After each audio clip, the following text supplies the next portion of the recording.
Hey guys, how are you all? Welcome back to my channel. Today we will see what if Naruto son of Revan.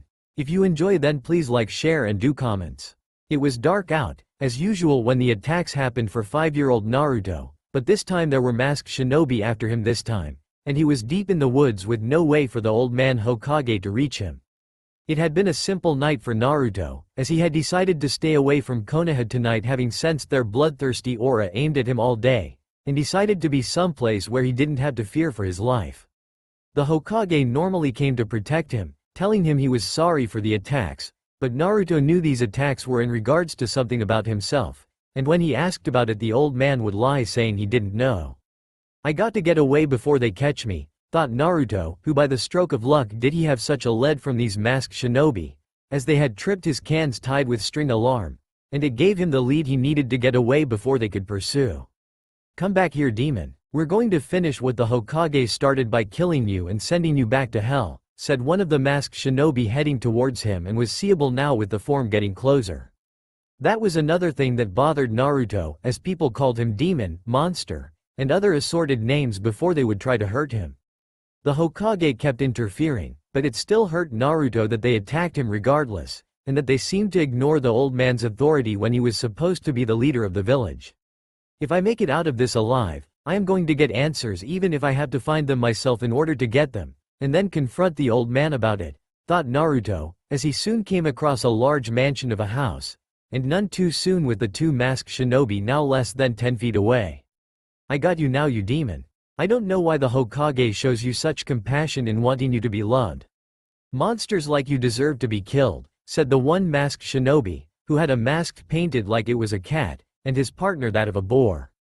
But I'm not a demon, said Naruto, trying to comprehend why they were after him and why they kept calling him a demon. Shut up. When we get through with you, you'll be begging to die, and re-enter hell with all your other demon brethren where you belong, said the shinobi with the boar mask, as he charged forward with a sword in hand, and aimed it to cut into Naruto's side. As for Naruto himself, he stumbled back a few steps in fear, as if they would help him in dodging the attack, and when he did found the ground gave in under him, having stepped on a trap door that ironically saved him from the attack. The two shinobi looked at the hole and then at the house itself before realizing they had stumbled upon the Namikaze estate that the Yondaime had so carefully concealed from the rest of the village. We had to go after him. If he somehow gets into the estate, the demon will use the power inside of it, and try to destroy Konoha once more, said Boar masked shinobi, as he jumped into the hole, and was followed by the cat masked shinobi seconds later. Inside the lower levels, Naruto groaned, as he woke up from the darkness that came with his fall, and struggled to get off the ground only to find that he wasn't on the ground at all. He was actually lying in a comfortable, soft, and very large bed. Felt wonderful to be in right now. Deciding that maybe a few more minutes weren't going to hurt, Naruto fell back onto the softness of the pillow, and let sleep take him willingly this time. The boy was so tired that he didn't see the blurry figure that had appeared in the room before disappearing to deal with the others, and not in the same way like Naruto. Elsewhere in the lower levels. What is this place? It seems too strange, said the cat masked Anbu, who was looking around, seeing the area around him was different, and like some ancient temple. I don't know. The Namikaze were more secretive than even the Uchiha and Hyuga clans. That's saying something right there, said the boar masked Anbu, who had seen many people try to have the Yondaime teach them his skills, but none of them seemed to have the spark the man did, and it was his power that helped win the fight against Kyuubi those 5 years ago. You have entered this place, I command you to leave, or face the consequences, said the deep voice that almost sounded inhuman. Who's there? Show yourself, said the cat masked Anbu, as he readied his sword to use should he be attacked, and his partner did the same. The two shinobi got their answer in the form of a spiritual-like form of a masked figure with gauntlet arms with metal claws covering the hands, wearing blood-red armor with strange design patterns, and was wearing black robes behind him. The figure's form was wavy like a ghost, yet did not have the aura of one from what the two shinobi had read up on sensing them. I am the guardian of this place. You have no right to be here. Leave now or die, said the figure, pointing at the two of them with a menacing clawed hand. We're here to find someone that fell down here before us, said the cat masked Anbu, hoping it would appease the strange spirit. Ah yes, the little blonde-haired boy. I had him taken to one of the rooms to rest. When I found him, he was quite a mess, and will need a good bath when he properly wakes up, said the spirit, seeing the two tense at his words. He's not a boy. He's a demon named Kyubi that attacked us 5 years ago. The creature was sealed inside of that boy's body, making him mortal, and we intend to send the demon back into hell where it belongs, said the boar-masked Anbu, pointing his own weapon at the spirit, who moved his head to the side for a second, and then put it back in what could be considered a thinking-like pose. You are mistaken. The boy is no demon, and therefore I cannot let you kill him, said the spirit, seeing the two Anbu get angry with him, as they tightened their hand on each of their respected weapons, and got ready to fight the spirit if they had to. You won't stop us, evil spirit. We are doing our village a service in removing the demon from Konoha once and for all. You have no power to stop us like you may want us to think you do, said the cat-masked Anbu, charging forward, intending to pass through the spirit and chase down the demon while it was vulnerable. I'm an evil spirit now? Fool, I never said I was. System defense level 2. Turrets shoot to kill hostile intruders. Acknowledged, said the spirit, which was in fact a hologram projection, and commanded the defensive means of this mysterious home. System acknowledged. Turrets activating, said a voice that had an almost feminine-like voice to it before strange objects came out of the top corner sections of the walls that had begun firing several red charka bolts at the Anbu. The two shinobi tried to dodge them with their skills, but the blasts were too many, and accuracy was near pinpoint even when they moved to dodge. When the turrets stopped firing, all that was left of the Anbu was ash, and smoke from the ash that would be filtered out through the many vents in this underground complex.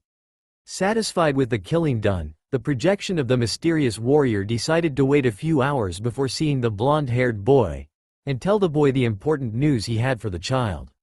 A few hours later, Naruto woke up once more, finding that he was feeling quite refreshed at the moment, which was usually not the case back on the streets of the village, or when he was in that Kami-forsaken orphanage.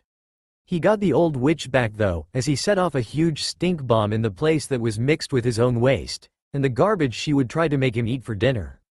It was his own way of declaring himself free from that hellhole. Exiting the room to look for the bathroom, Naruto walked along the many corridors that this place had, and felt that for the first time ever, he was home. Walking further down, Naruto entered a large empty room that broke off into many other hallways, and the boy got the distinct impression that this place was bigger than he thought. "Hello, young master," said a voice that made Naruto spin around in surprise, and he was just barely able to stop from pissing himself scared at sight of the metallic wonder before him. "Who are you? What are you? And, how do I get to the bathroom?" said Naruto, as he looked at the being in front of him, and wondered if he was a threat. "Oh, forgive me master, I haven't introduced myself, have I? I am HK-47, Protocol Droid, your humble servant at your service, and guide for today, my master," said HK-47 before the rust-colored droid with orange glowing eyes bowed to Naruto. "Were you the one that put me in that room and on that comfortable bed?" said Naruto, wondering if there were more droids like HK-47 around. "Yes master. I was ordered to by my first master, who found you, and saw great potential in you from what I saw," said HK-47, seeing the boy's eyes shine with happiness in the fact someone was taking an interest in him. "Really? That's great.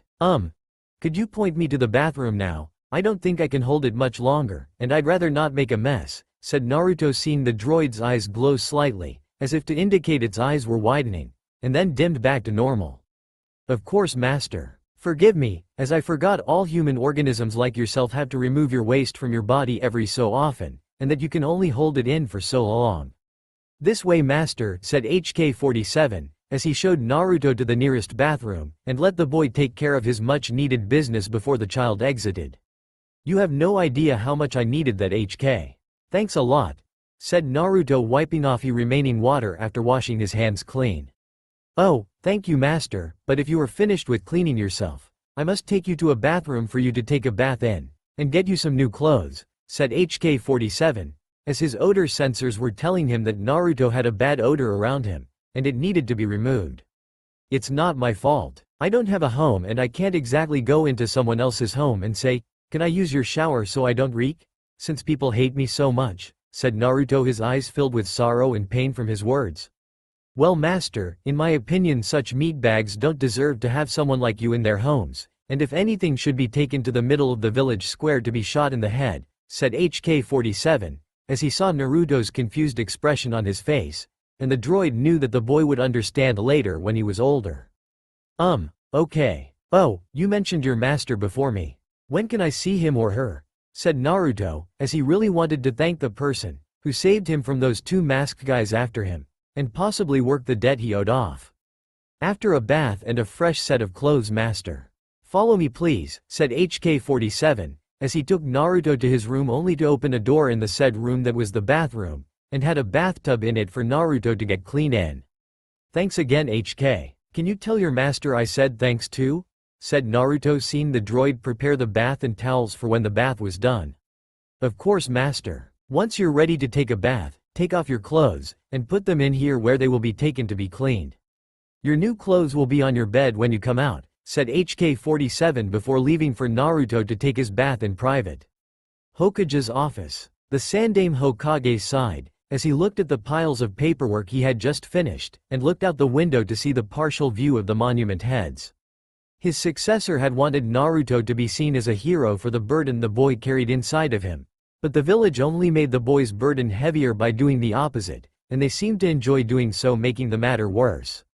The old formerly retired Hokage tried to protect Naruto, but found his efforts crushed by his former teammates, as they wished to end the boy's life, and Danzo wanted to turn Naruto into a weapon. The civilian council also called for the boy's head, but the clan heads had been the merciful ones to honor the Yondaime's wish, and even let the boy stay at one of their homes to be raised normally. Except for the Uchiha clan, of course, as they hated the boy due to the Kyuubi, but the Uchiha clan head was fortunately silenced by Hyuga Hiyashi, and told the opposition to trust the Yondaime's sealing skills. I'm glad Naruto got out of that orphanage using that powerful stink bomb he created, using whatever he did to make it. The Inuzuka dogs won't go near the place or the area around it for a good 30 feet. I had to take the overseer to Ibiki when she went on a rant about how she should have just let Naruto starve instead of feeding him poor food. The only problem now is finding Naruto, as he just lives on the streets now rather than trust to stay in a single place once due to the villagers hunting him like he was an animal, and from what I've noticed he never sleeps in the same place twice. Thought Sarutobi, finding that Naruto had found some interesting places to stay warm during harsh or cold weather. For years since Naruto's birth, the clan heads with the exception of the Uchiha clan all wanted to take him in to raise as one of their own, but the vast majority of the civilian council had some form of authority over the boy's upbringing, and denied the motion countless times. That part of the council consisted mostly of people who were part of the merchant district, trade business, and other civilian-based matters, including what to do with orphans. The arrogant fools acted tough in front of Naruto when the Kyuubi had them quaking in fear in their shelters while wondering if they were going to die. Hokage-sama, I just got word from Red-Eyed Weasel that both Anbu Boar and Cat were seen chasing Uzumaki Naruto through the woods, said an Anbu with a dog mask on his face and gravity-defying hair. Put a team together with Weasel and have him find Naruto at once. If word gets out he's missing, the councils will have fit and wish to put Naruto in a cell, said Sarutobi before heading out himself to find the boy, knowing that he was the only one that Naruto would trust right now. Yes, Hokage-sama, said the dog-masked Anbu before heading to find Weasel, hoping that it wasn't too late. Namikaze Estate, lower levels. 2 hours later. Naruto had lost all sense of time in the bath, finding it so refreshing that he didn't want to get out, but his instincts had told him now was the best time to do it, and his instincts had been known to be correct most of the time. Getting out of the bath, Naruto wrapped his waist with a towel, and saw a crimson robe his size hanging not far from him. Taking it, Naruto wore it before heading into his room, and to find new clothes for him to wear that were again his size. Hope this guy isn't some kind of weird stalker or something, said Naruto, though he had a feeling that the one who ran this place was not something like that, and was someone he could trust. After getting dressed, Naruto looked himself in the mirror, finding strange comfort in the material of the clothing that seemed to fit him perfectly, and they were more comfortable than anything he had ever felt before. Walking along the halls, Naruto felt his instincts telling him to go down certain paths, and how it would lead him to the answers he seeks, not only on who the master of this place was, but also about himself too. He soon came to a room filled with green light-filled lines that stretched from the walls to the roof, and floor looked clean enough to eat off of. On the walls themselves were strange cubes and triangle-like items, with the far side of a room showing the large statue of a figure wearing robes with his or her face covered by the hood of said robes. "You are here, at last," said a voice, making Naruto jump several feet in the air before he landed on his butt in pain, making the voice chuckle in amusement.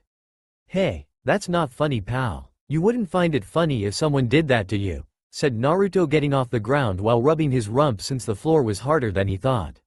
"How true. My apologies then, but seeing you now does bring back a lot of memories of how I looked when I was your age.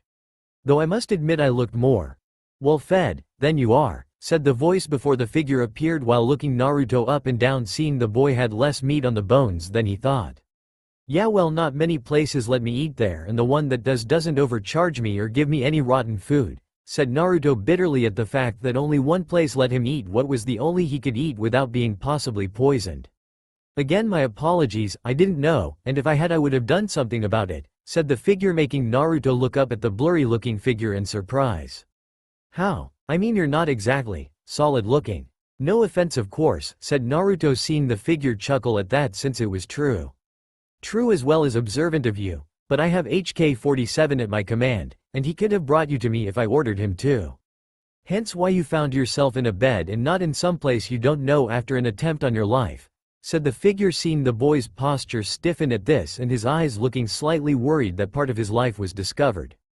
"I'd prefer we stay away from that subject of my life," said Naruto, seeing the figure nod in understanding since it was a touchy subject. "I understand, but I do stand by what I said about helping you, and I am here to do it now." "My successor," said the figure, seeing Naruto look up at him, shock.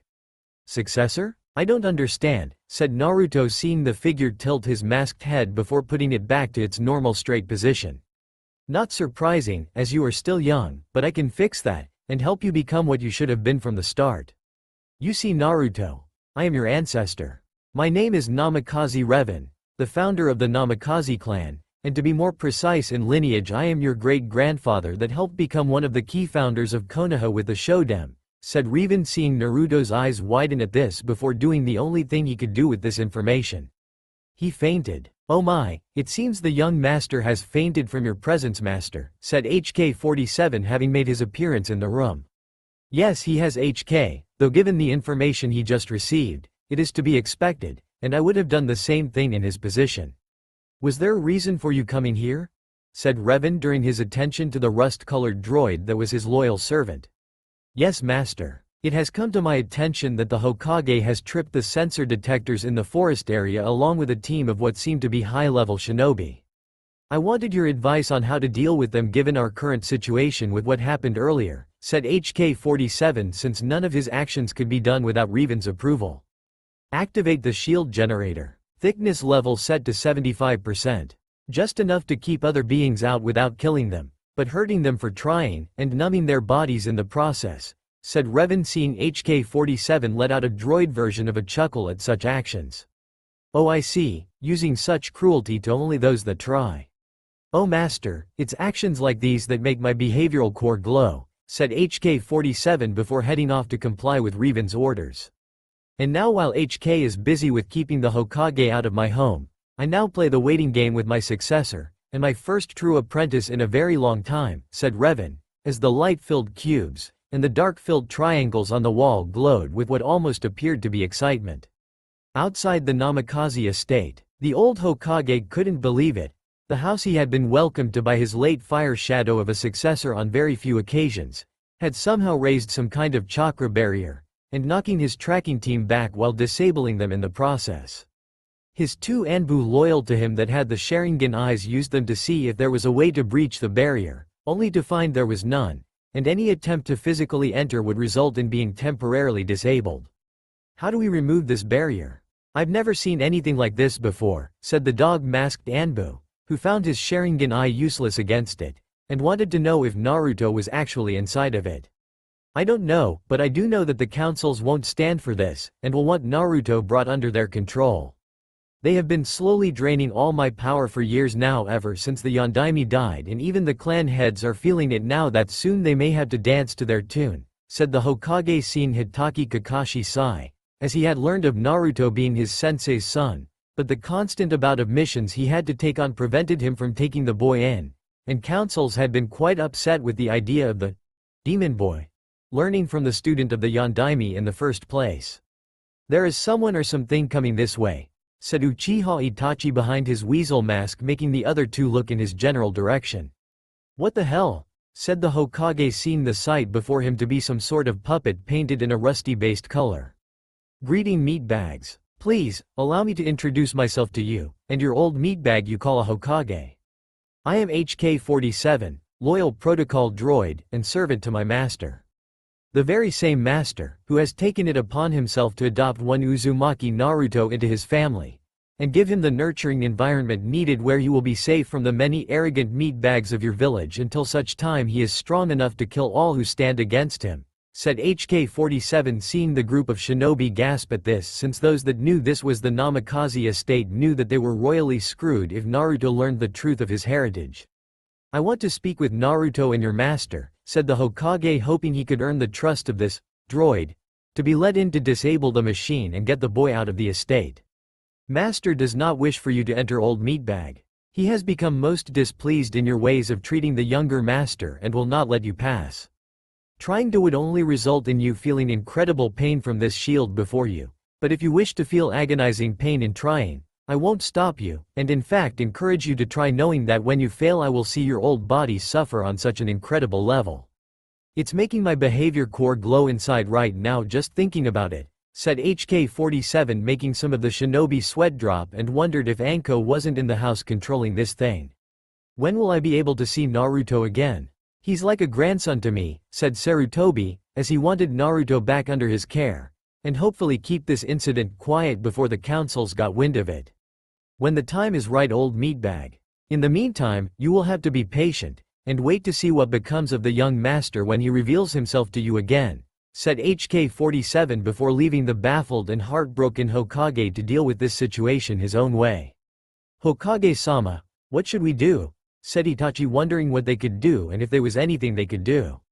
"Nothing. We can do nothing at the moment, except pray that when Naruto returns to us, he won't hate us for what I fear he may learn about himself, and forgive us for not telling him the truth we kept from him," said Sarutobi, as he prayed that his failure in regards to taking better care of Naruto was still redeemable, and that the boy could find it deep in his heart to forgive him if only a little. Namikaze Estate, lower levels. Naruto woke up from his fainting spell, finding himself in the room he met his supposed great-grandfather named Namikaze Revan, who helped create Konoha, and helped make it one of the strongest villages to date. Looking up, Naruto saw his ancestor's form now looking down at him with a stance saying he was amused at how the boy took the news of being taken in by his great ancestor. "Can I ask a question?" said Naruto, wanting to ask something that was bugging him now since he was replaying Revan's words in his head. "Of course. Asking questions is what the young must do to learn," said Revan, seeing Naruto crossing his legs while still sitting down. "Well, how is it you're even alive? I mean, are you some kind of ghost or spirit?" said Naruto, seeing the figure of Revan laughing at the question, though it wasn't a laugh that was aimed at hurting Naruto because of the question, but rather the boy's question itself. "No. You see, Naruto, I'm not exactly from your world when I was among the living, and that when I came here I intended for this place to be my home. I had no intention of even founding a ninja village, much less help one get founded," said Revan, seeing Naruto scratch his head in confusion at this, but the boy seemed to understand to some degree, and just accepted it the answer at the moment.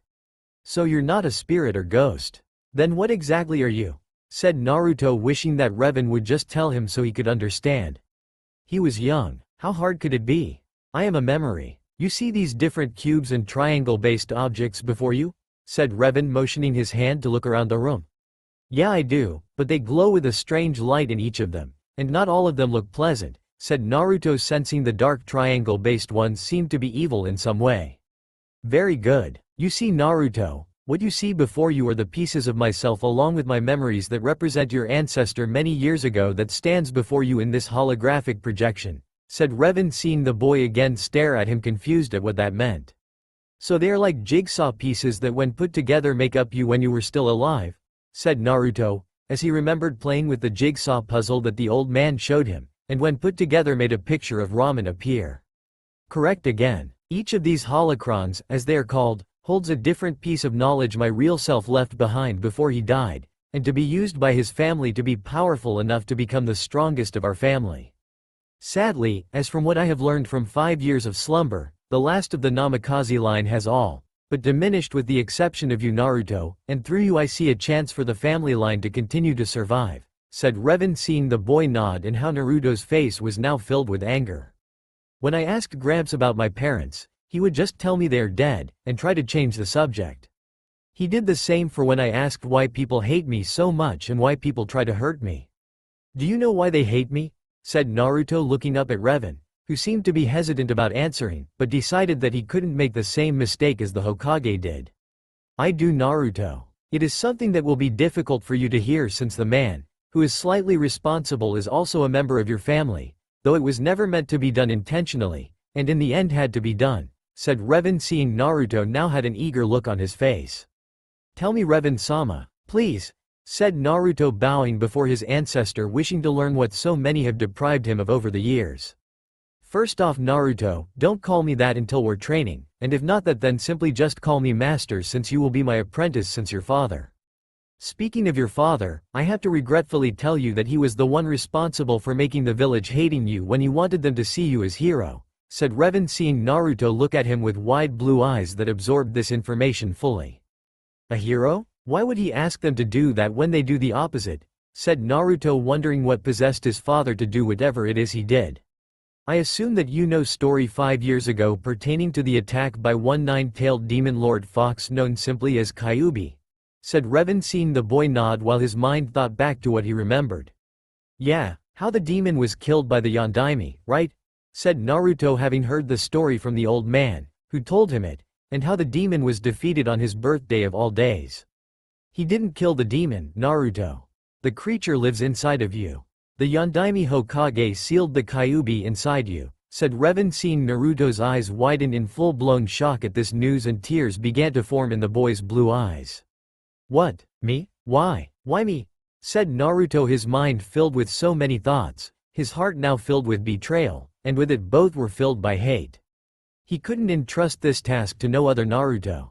He gave this burden to you because it was a burden only a father could entrust to his son, said Revan, seeing Naruto once look at him in shock at the fact that his own father had done this to him, and then expect all of the ungrateful villagers in Konoha to simply embrace that wish. My father's name? Tell me it, said Naruto, his voice filled with sorrow, pain, anger, and lots of frustration. Namikaze Minato. Yondaime Hokage of Konoha, said Revan, seeing the boy's chakra manifesting itself around him while his eyes flashed red with slit-like pupils before they turned back to normal. Damn him, damn you father, yelled out Naruto, his voice letting out an inhuman howl of agony that echoed throughout the lower levels of the Namikaze estate. What do you want to do now, my apprentice? Now that you know the truth, what will you do?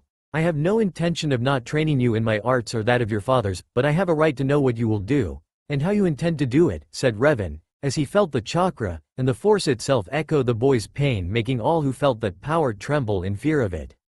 The villagers that know the truth about Kyuubi see me as a demon. I can't change their arrogant views of me, but I can reach the minds of young generation.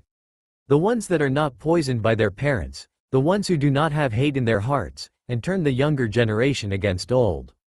I will make the old generation be betrayed by their own children, just as I was betrayed, and make those fools kneel, and cast all that they are in their beliefs at my feet. I will take all they hold dear and destroy all that means everything to them until their hands are finally in blood, said Naruto, his eyes now staying crimson and his teeth now were sharper with a more feral look to it. Spoken like a true descendant of Revan. Now, while you're not learning about what your ancestor could do, you will learn what your father could do, and that will involve seeing the upstairs of the estate to learn how to be a shinobi. How soon do you wish to begin? Said Revan, seeing the shaking still with rage and sorrow form the knowledge of what he had just learned. As soon as possible, said Naruto, his voice sounding tired and like he just screamed for a full hour.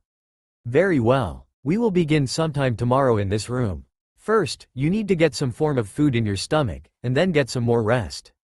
Your mind is tired and cannot work as it is now. You need time to process all you have learned tonight. This home is protected by advanced technology never before seen outside of this place and has the power to protect you from any who would try to take you from here. said Revan, seeing the boy nod before getting off the ground and leaving the room. I'll be in my room resting then, master. Just have HK bring something in for me to eat, said Naruto before leaving the room to head back to his one so young yet filled with conflict. Was my real self so much like that? Said Revan, wondering if that was the case or not. Master, there are no more shinobi in the area, and the shield is still active. Do you wish to keep the shield on? Said HK-47, entering the room, seeing the form of Revan still in the room. Yes. The shield generator is geothermal based HK, so there is no need to worry about losing the energy to power the shields. Also, make something healthy for Naruto, as he's a little short for his age, and quite skinny too. Something I can blame without a doubt on the villagers here in Konoha, said Revan, letting out a sigh, though how a holocron image could do that when just an image neither of the two knew. If you wish, master, I could go on a killing spree just before detonating myself, and causing an unspeakable amount of death to all those meatbags in the village, said HK-47, as he was meant to serve as both a protocol, and more secretly as an assassin droid. No HK, that won't be necessary. Also, I need you to get 2 items for me to have ready to give to Naruto when he's ready to receive them, and take up a new Sith title like I did, said Revan, since he could never part with it or the Sith title in a sense, since it was a part of him, and so would it be with Naruto. Oh yes, master, I understand what you mean.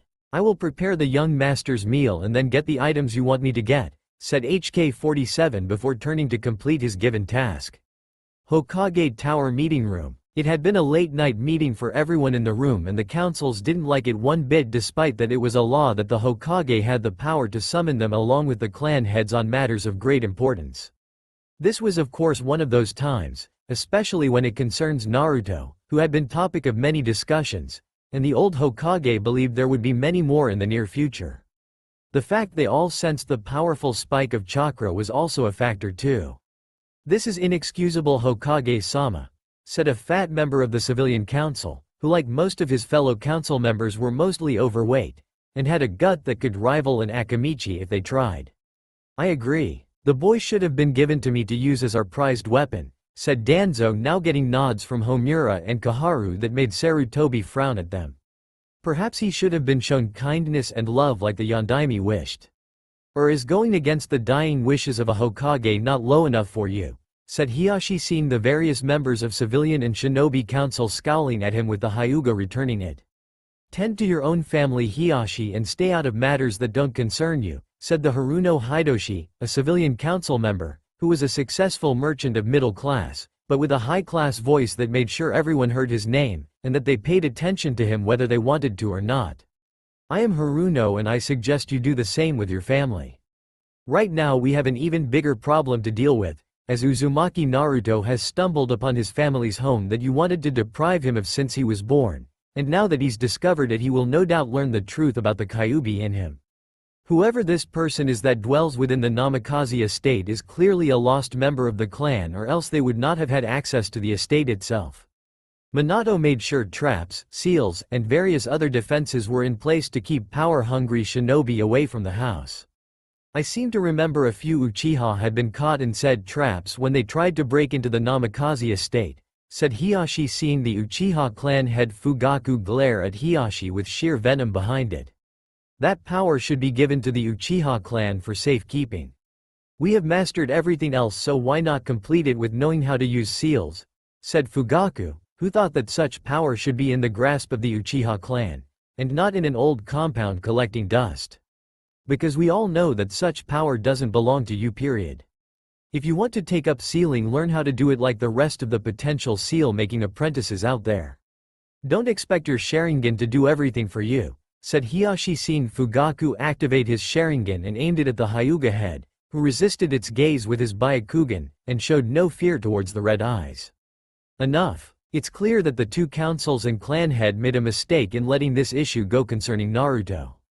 We should have never let the news of Kyuubi being sealed be released to the public. We should have had the clans like Hyuga, Aburame, Inuzuka, and Nara to take the boy in to raise as their own. Now we must deal with the sins that we have created through this boy, and must wait to see what Naruto does when he reappears before us to decide our fate, said Sarutobi, seeing the councils look shocked by the old Hokage's words. Like hell I am going to let a demon judge me. I refuse to let some abomination decide whether or not I should live simply for a few bad years living like the animal it was meant to be, said another councilman from the civilian council, who was not fat, but really old, and had lost his home to the Kyuubi through the swinging of one of its tails. You can't enter the Namikaze estate. It's currently surrounded by some kind dome of energy that we can't penetrate it with jutsus, weapons, or even our own bodies, said the Hokage, looking depressed about the situation. What do we tell the public? Said Homura, as people will suspect something when the boy was no longer around, and would want a reason for it. We tell them nothing for now since they don't need to know. It could add more fuel to the fire with riots, or if we alter the information in the slightest could make the people celebrate in thinking Naruto is dead. If anyone does ask and we have to give an answer, it should be one that doesn't cause panic or celebration, said Shibi, as he had seen Naruto on his good days, and how the boy seemed to cherish life that was nature around him. It was one of the reasons that he wanted to take Naruto into his home, which was very rare for the Aburame clan since on 2 people were ever adopted into the clan, and that was during the early years of Konoha's founding. I say we prepare for the demon's return and kill him the instant he leaves the sanctuary of his home, said Fugaku, who got several glares from the other clan heads, and from Sarutobi himself. As Shibi-san said, it could be months or even years before that energy field disappears, so all we can do is wait. You troublesome Uchihas are always thinking they are better than everyone else, said Nara Shikaku, who was despite the late night was awake due to the fact that this situation required his brain to function more, and actually be heavily awake for this. It's decided then. We wait for Naruto to come out of his family's estate and see how we should react. However, we must not provoke him or we may ignite an explosive situation that we cannot contain, said the Hokage, getting a nod from the clan heads, a reluctant one from Uchiha Fugaku along with the civilian, and the shinobi council members. Namikaze estate lower levels. Naruto had awakened from a deep sleep to find himself in the comfortable bed once more before going through his morning rituals of cleaning, eating, food brought to him by HK-47, and the stretches that he had seen some shinobi do before practicing. Once finished that, Naruto dressed himself in a cleaner version of yesterday's clothing, and headed to the training room from yesterday that was filled with all of the holocrons that projected a version of his late ancestor. Upon entering the large room, the holocrons on both sides came to life, and projected the warrior that was Namikaze Revan. The figure looked down at his student, his apprentice, and his great-grandson that was Namikaze Uzumaki Naruto kneeling before him in order to receive instructions for training. I see you are fully rested now, my apprentice. That in itself is a good thing since we will be focusing on your mind in the beginning of your training before we focus on learning anything else, said Revan, seeing Naruto nod, though he hoped it wasn't too challenging since his mind never could stay focused for long. What will I be learning that concerns my mind, my master? Said Naruto, having clearly remembered what Revan said about calling him master of Revan-sama if need be. First, go into mediation position and clear your mind of all things. We learn how to use the force before you can use chakra, said Revan, making Naruto look up at the projection while sitting in the meditative position. The force? What is the force, Master Revan? Said Naruto, not having heard this term before and wondered if it was another basis for chakra. The force is an energy that comes from nature, Naruto. It surrounds us, penetrates us, and binds us to all living things. It's very rare for anyone here in this world to have any connection to the force due to people using chakra, Naruto. Most people pass it off as psychic abilities they think are blessed by kami, but it's actually the force that gives them their powers, and makes them different from others. You, Naruto, have the power to use both given your lineage, and the Kyuubi living inside of you unwillingly helping to further increase your chakra reserves, said Revan, seeing Naruto nod in understanding, finding that Revan was a very straightforward teacher that didn't bore you to sleep with lectures. Elsewhere, one Amino Uruka let out a powerful sneeze that made him his bed's headboard, and woke him up to a painful headache. What do I do about the Kyuubi, my master? Said Naruto, knowing that such a demon that was currently sealed inside of him could not be ignored and needed to be handled in a delicate manner. Nothing for now, my apprentice. You will have to do lots of chakra control exercises to help with the amount you have and will have in the distant future. To help with this process, I want you to learn the Shadow Clone Jutsu your father has, which is located in the main library under the Junin class level scrolls, and learn it immediately, said Revan, seeing the boy nod, but was also puzzled by the order, and Naruto felt the need to ask the question behind it. "Why, master?" said Naruto, since the explanation behind the reasoning would help him understand the method for it. Shadow clones are solid copies of the original Naruto. They use lots of chakra to make a few and even more to make a small army. You will learn this technique to help hone your skills as a shinobi, while the real you will stay here to train under me, and in the process help you grow at an astounding rate that no one has ever seen before, said Revan, as he found that Naruto was a proficient student in wanting to ask questions, and to grow in doing so, since that is how a student grows. By asking questions and understanding the answers behind it. I understand, Master Revan. I will do this at once after today's training with you in the ways of the Force, said Naruto, as his voice was filled with such seriousness when he spoke. It was almost chilling to the projection of Revan, and the persona created from the mixture of the many holocrons found this to be very interesting. Good. As of now, when we train, that will be your title. I will call you that and no other name until I see fit too.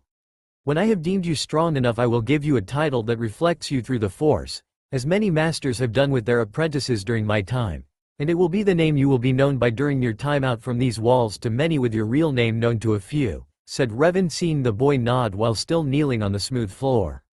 I await your instructions, my master, said Naruto, as he was going to thrive in his Force training, and make his family proud while making his enemies kneel in defeat, before he killed them. Very well, my apprentice. We will begin by reaching out to the Force itself. Go into meditative position and remove all thoughts from your mind. Think of nothing as you do this while expanding your senses outward. Do not fight it. Embrace it. Hear its call and focus on the whispers that echo throughout the Force, waiting to be heard by you, said Revan, seeing Naruto focus his mind and began to hear the Force whispering to him. I can hear it. I hear the voices of so many people. From Konoha and those without. This is incredible. Amazing, thought Naruto, finding his mind hearing the voices of people in Konoha and beyond its walls. I can't wait for that demon brat to make his appearance tomorrow. I'm going to stab his guts out with this butcher knife, said a voice in Konoha citizen, making Naruto angry at the smug-looking man, wishing that someone would cut that man's guts out instead. I wonder why mom had to go another council meeting so late? Was it because of the blonde-haired boy that some of the adults are telling kids to stay away from? He doesn't look dangerous. Why do they call him a demon? Said a female voice coming from the Inuzuka clan home, while the dog beside her began moving about as if sensing something was near its master, making Naruto slightly worried that the dog could somehow detect him. Mother is G getting more sick with each passing D-day, and S she's carrying my future brother or sister in her belly, said a quiet whispery voice of a sad girl from the Hyuga clan, making Naruto sad since the girl was so scared for the one she loved. Why do people run away from me? Why can't I sleep at night? Why do I see a scary monster when I do? Said a boy far away from Konoha, who seemed tormented in almost the same way, and it made Naruto frown when he sensed a dark entity inside of the boy that screamed for blood of those around the child. He's like me, thought Naruto, seeing the twisted spirit tied to the other boy. More than you know, kid, said another strange voice that was not his Revan's, that made Naruto break his connection in shock and jump to his feet while looking around. What's wrong, Naruto? Said Revan, seeing the boy looking frightened like a mouse in a house filled with cats. I think just heard. The Kyuubi, said Naruto, seeing Revan shift his projected form for a second, as if contemplating something, but then went back to normal, and like nothing had happened. That is to be expected, since the demon is connected to you, so it may be able to feel what you can when it comes to the Force. Fortunately, from what I understand of the seal on you, the demon can't try to turn it against you, and the seal used as a medium to create balance in you. It will be tricky and even dangerous, but I am confident that you will be able to trust your instincts enough to know when to back off when things get too dangerous, and let me guide you during your training, said Revan, who saw Naruto nod again before bowing, and began to resume his meditations once more.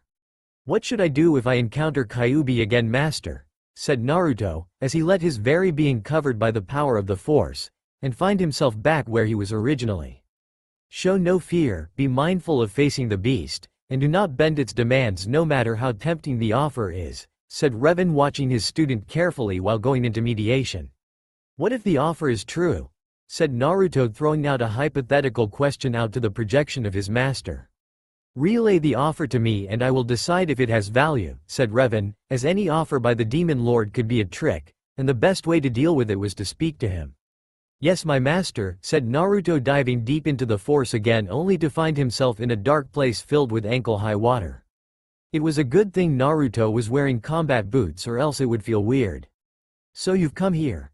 At last," said the deep voice from behind Naruto, who now had wide, and turned around slowly to come face to face with the demon that had been sealed inside of him. "Kyuubi," said Naruto, his voice mixed with fear, anger, and something that might have been excitement. It was hard to tell when you stare at a huge nine-tailed fox that is looking back with fiery eyes. "You came here while doing your mediation with the Force. I must admit I had a little help in doing that, as I wished to speak with you, and perhaps have a little conversation with you," said the Kyuubi, looking down at Naruto with burning red eyes. "About what, if I may ask?" said Naruto, keeping his distance from the cage, knowing that the bars on the cage that held the beast could still provide a way to hurt him via the large claws the fox possessed. "About us working together, son of the Yondaime," said Kyuubi, grinning cruelly at its vessel while Naruto scowled at the demon lord. "Don't call me that or I'll rip every single tail you have off one by one," said Naruto, his eyes a steel cold blue when staring at the fox. "Hit a touchy subject, did I? How do you think I feel?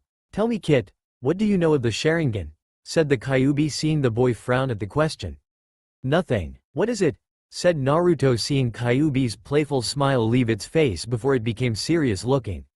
"The Sharingan is a bloodline that is only found within the Uchiha clan.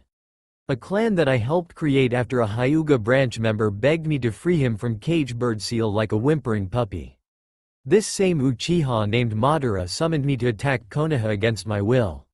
Now you may find this surprising, Kit, but I am not the savage demon your village makes me out to be, and I find it insulting that they think of me as you," said Kyuubi, seeing Naruto's eyes widen at this information, since it would mean that Kyuubi had gotten framed with him for something someone else did. "Okay, say I believe you. Say that you got the raw end of a deal you had no say in, like me. What's in it for me in having this conversation with you at all?" said Naruto, as his instincts were telling him that the Kyuubi was telling the truth, and that perhaps the fox was all bad like everyone made it seem. "I want to make a deal with you while I still can," said Kyuubi, seeing the boy frown at its suggestion and wondered what the fox meant. "What do you mean? What kind of deal?" said Naruto, as he took a careful step forward, and waited for the impending strike from the fox with its claws going through the bars at his head. "It never came. When you reach a certain age, I will be permanently sealed within you without means to escape this prison, and before you ask why I haven't done this before, I will tell you. You see, in order for me to free from my prison, I need to be helped from the other side by you, Naruto, and only through you can I gain by freedom. Now before you turn this deal down to free me, I want you to hear what the perks are of what will happen when I set my plan in motion, and what it means for the both of us," said Kyuubi, seeing Naruto nod his head, since it was only fair to hear out the deal rather than ignore it. "Go on," said Naruto, waiting for the demon lord to explain the plan and the deal. "If you were to agree in freeing me from my prison, I can make you a half-demon with half of my tails going to you, and I keep the other half.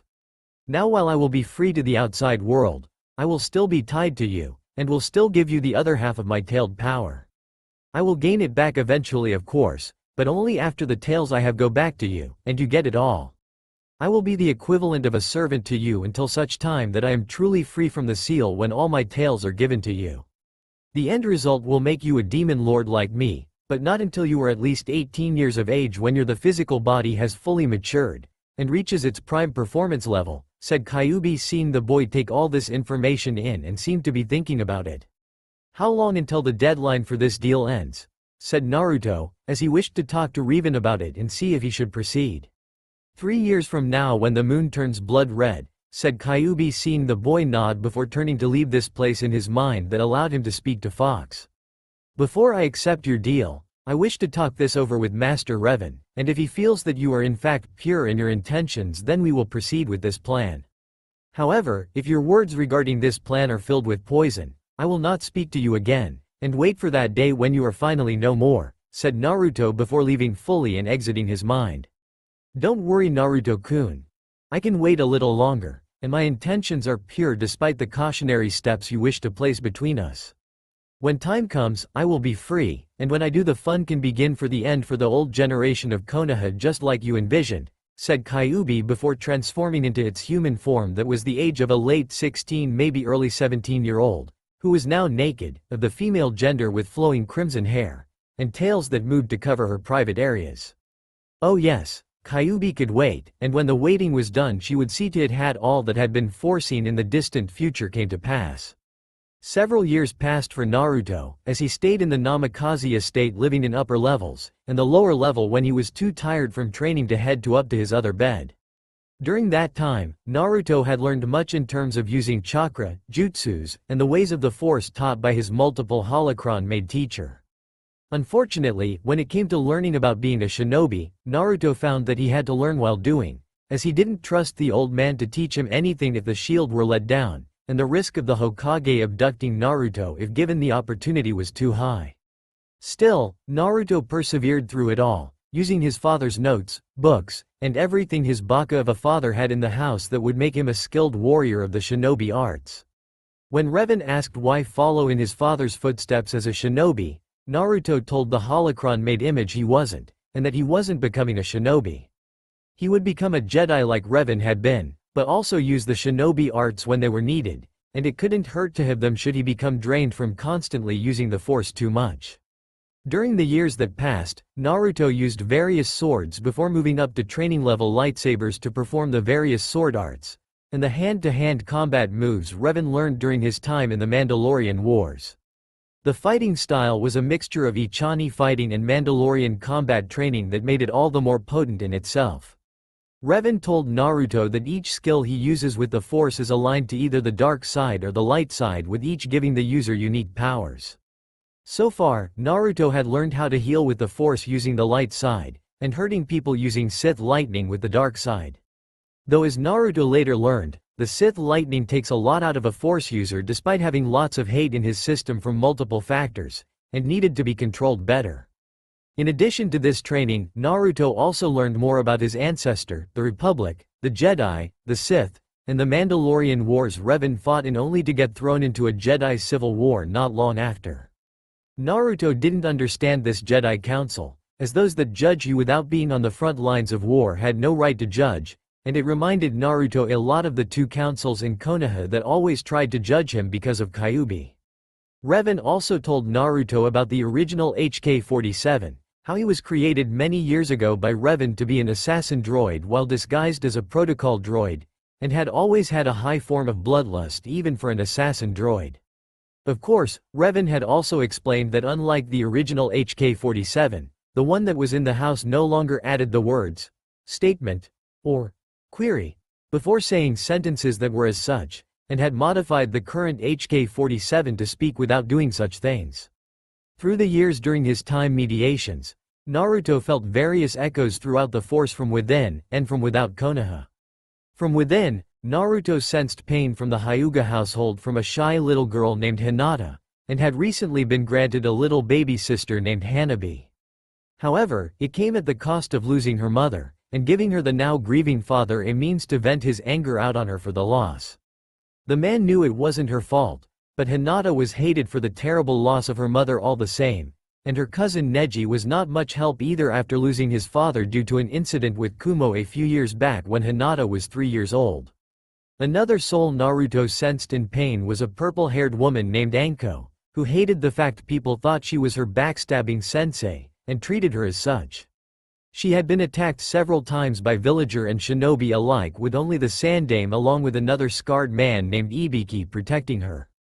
Anko had several rape attempts made on her, but they failed after she had used what training she had acquired from her time with Orochimaru that she could remember, and later on from Ibiki to help fend her attackers off. Such fools these people are. I look forward to breaking them down the road, thought Naruto, as he wished to help those that suffered, but found that he wasn't strong enough despite his growing rate and skill. Outside of the village, the pain was no different, as Naruto sensed the boy he felt years prior known simple as Subaku no Gaara, and that he was a demon vessel too. Only the difference was that the seal Gaara had was incomplete, making the boy unstable, and after what happened with the boy's uncle at the age of 6 made the boy embrace his hate for the world. Several times, Naruto had appeared before Subaku no Gaara when he was alone using the Force to speak to the insomnia-possessed boy. But Gaara kept trying to kill him, or tell him to leave him alone while thinking it was Shukaku playing tricks on his mind. He used the projection on Hinata, but she got scared thinking he was a ghost, and it took several attempts to get her to calm down so she wouldn't make a scene. It had taken some time, but Hinata had gotten a chance to open up to him, as Naruto told her he meant no harm, and wished to help her become a better person despite what had happened at her home. Hinata had become very depressed with the knowledge of her mother dying and her father taking it out on her while calling her worthless. Naruto told her that it wasn't her fault that her mother died, as such things tend to happen from time to time, and that she should show her father that she was in fact strong.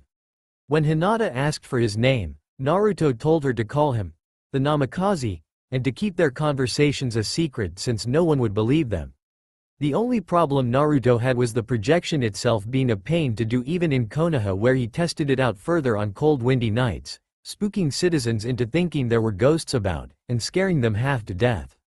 The idea of such a skill being used as a prank was fun, but Revan had told him that was not what the technique was for, and told him to use it during the day to listen to the academy teachers with their lectures to help him understand the ways of the shinobi better, along with secretly spying on the younger generation to see who he could corrupt to his side. Naruto reluctantly agreed to using the projection during the class while listening to the teachers talk about the basics of being a shinobi, the history of Konoha, and famous people in Konoha, with the favorite it seemed being the death of Kyuubi.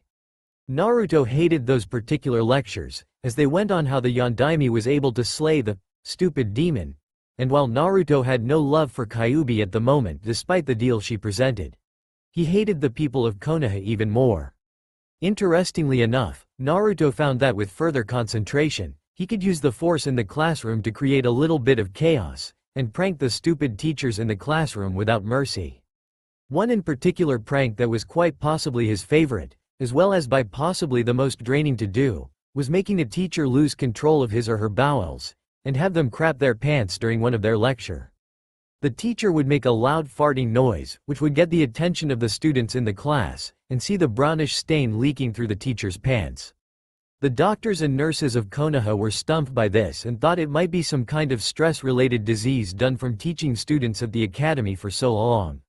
Speaking of the doctors and nurses of Konoha, Naruto had a fun time pranking them too, as they had always given Naruto a hard time when he had been hospitalized from past beatings, and always giving him worthless meds. For the nurses, he would push up their skirts in front of doctors and patients to reveal what kind of panties they wore, making several male patients have nosebleeds, while some, the wives, filed UAL harassment lawsuits, getting the nurses nearly fired. The doctors were plagued the same way with a trouser malfunction, causing them to flash their female patients and get them in trouble with the Hokage since he had to deal with all the paperwork for it. Still, all the pranking aside, Naruto felt that he needed to be outside of the walls of the Namikaze estate, but knew that if he went now, then it would get him in trouble, and Revan would be most displeased. Besides, the offer that Kyuubi made to him years ago was still on the table, and while Revan had said that it was a good deal, that Naruto should look to the Force for guidance on this matter.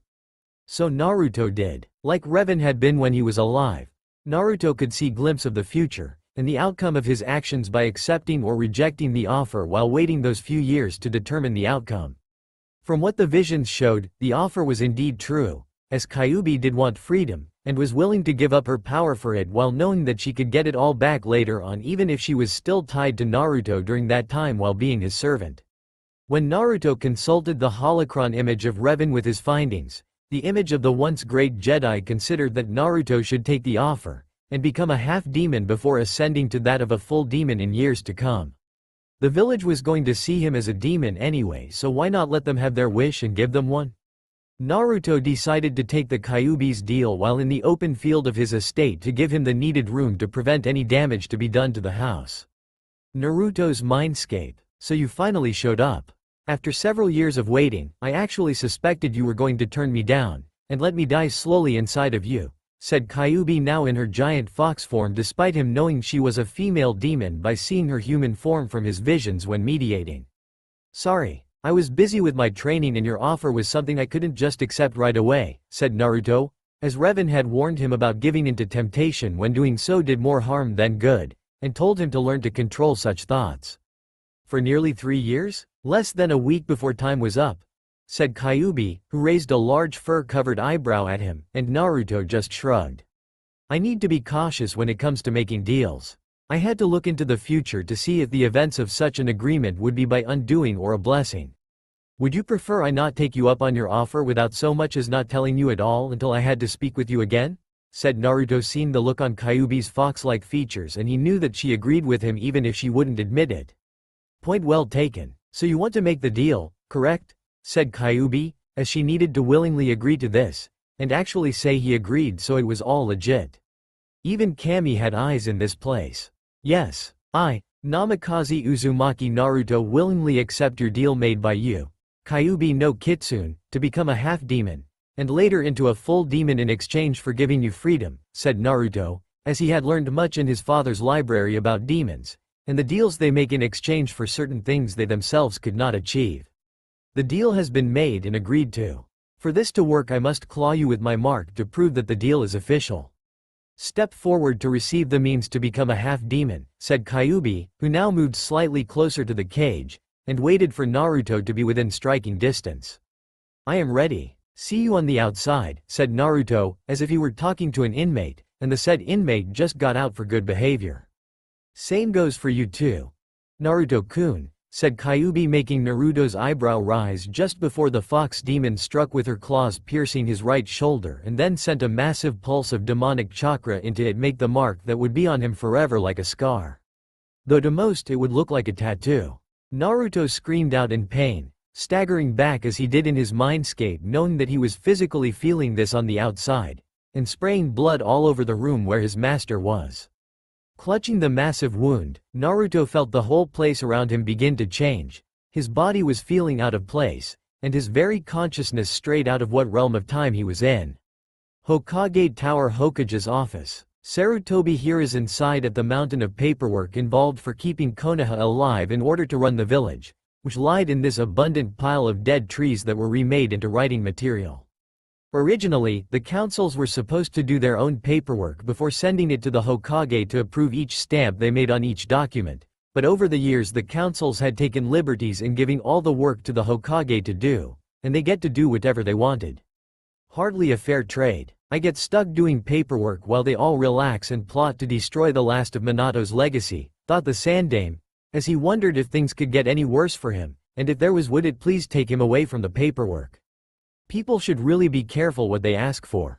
No sooner had Sarutobi made that silent little wish, did the old man get it in the form of a massive demonic charka spike coming from the Namikaze estate, and if he felt it, then so did everyone else.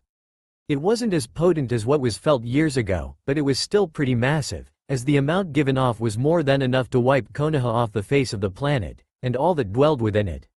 Oh crap, said Sarutobi before heading out to the Namikaze estate, knowing that every shinobi in Konoha from Loli Chunin to Anbu to clan heads would be heading there. Oh how Sarutobi wished he hadn't accidentally killed his lucky fish.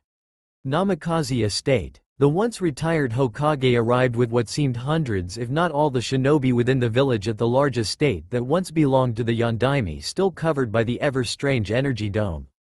Inside the dome, the large army of shinobi saw Naruto lying face down on the ground while crimson chakra surrounded his being. And many shinobi feared that the boy had unleashed the Kyuubi in order to get revenge for their cruel past mistreatment of him. Several shinobi had tried to pierce the dome of energy, only to be repelled backwards roughly, and thrown into their comrades that caught them.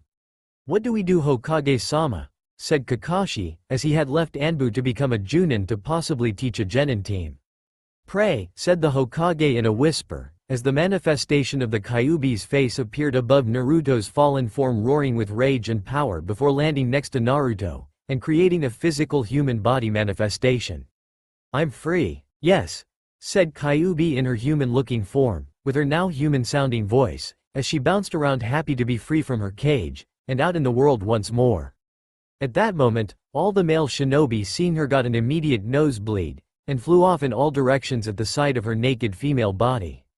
Seeing the state that she put the males of the leaf in, Kyuubi decided to have some, if only just little modesty, and snapped her fingers to create a smooth crimson kimono that did little to hide her body. Turning to the one who freed her from her Shinigami prison, Kyuubi picked up a now changed Namikaze Naruto, and held him tightly to her bosom. Kyuubi, said Naruto weakly, as he looked up at her with tired eyes, and wondered if what he was seeing was in fact real at the moment. Hello Naruto-kun. You must be tired from what I did. At least your wound is healing nicely, though it will leave a scar, I'm afraid, said Kyuubi, seeing the now shirtless boy's chest now had a scar on it like he had been clawed downward. Well, you did kind of stab me with those claws of yours, said Naruto weakly before letting out a chuckle at her smiling at him. I know, but don't you worry, as I don't intend to hurt you anymore, and I'm going to help make things up to you, said Kyuubi, kissing his forehead now sporting a few locks of red hair here and there. I feel sleepy, said Naruto, finding he was more tired from the process than he originally thought. Let's get you to bed then, said Kyuubi, taking him inside to get some well-deserved rest, as she knew that Naruto would be out of it for a while, and need to regain control of his body now that it had changed. Hokage-sama, we need to do something. The demon is free and inside the Namikaze estate with the boy, said an Anbu while wondering if there was anything they could do. There is nothing we can do. Call a meeting of every elite shinobi, the 2 councils, and the clan heads. We must figure this out in case things turn out for the worst, said the aged Hokage, knowing that there was still time to form some kind of plan to handle this new development. Where was Jiraiya when you needed him? Namikaze estate master bedroom. Sleep well now my Naruto-kun. You foxy servant has things that need to be done and certain people to speak to, said Kyuubi, kissing him on the forehead, and tucked the boy into the bed before leaving to head to the lower levels to speak to Revan. Making her way to the lower levels, Kyuubi ran into HK-47, who paused and seeing her, and decided to keep playing as the protocol droid for the moment until the time was right to remove this new guest. Greetings strange female. May I be of service? Said HK-47 while wondering who this woman was and why she had animal-like traits like that of a fox. Yes HK-47, I wish to speak to the one known as Revan.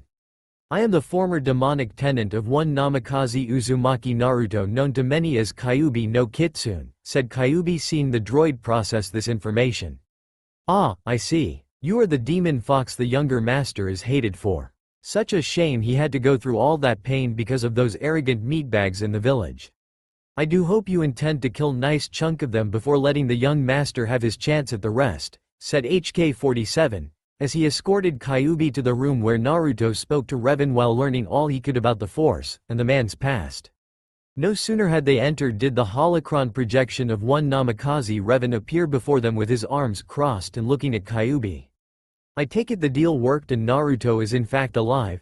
Said Revan, seeing that Kyuubi only had 4.5 tails, meaning that Naruto had the others. Of course Revan-sama. The deal I made with Naruto will be honored to its fullest, as I promised it would, and I would never break promise like those disgusting humans in the village. If I did, I would be lower than them, and I refuse to lower than those insects that think they are invincible because I was defeated by their strongest warrior, said Kyuubi, finding that her pride was hurt a little at that last part since she was the strongest of the demon lords after all.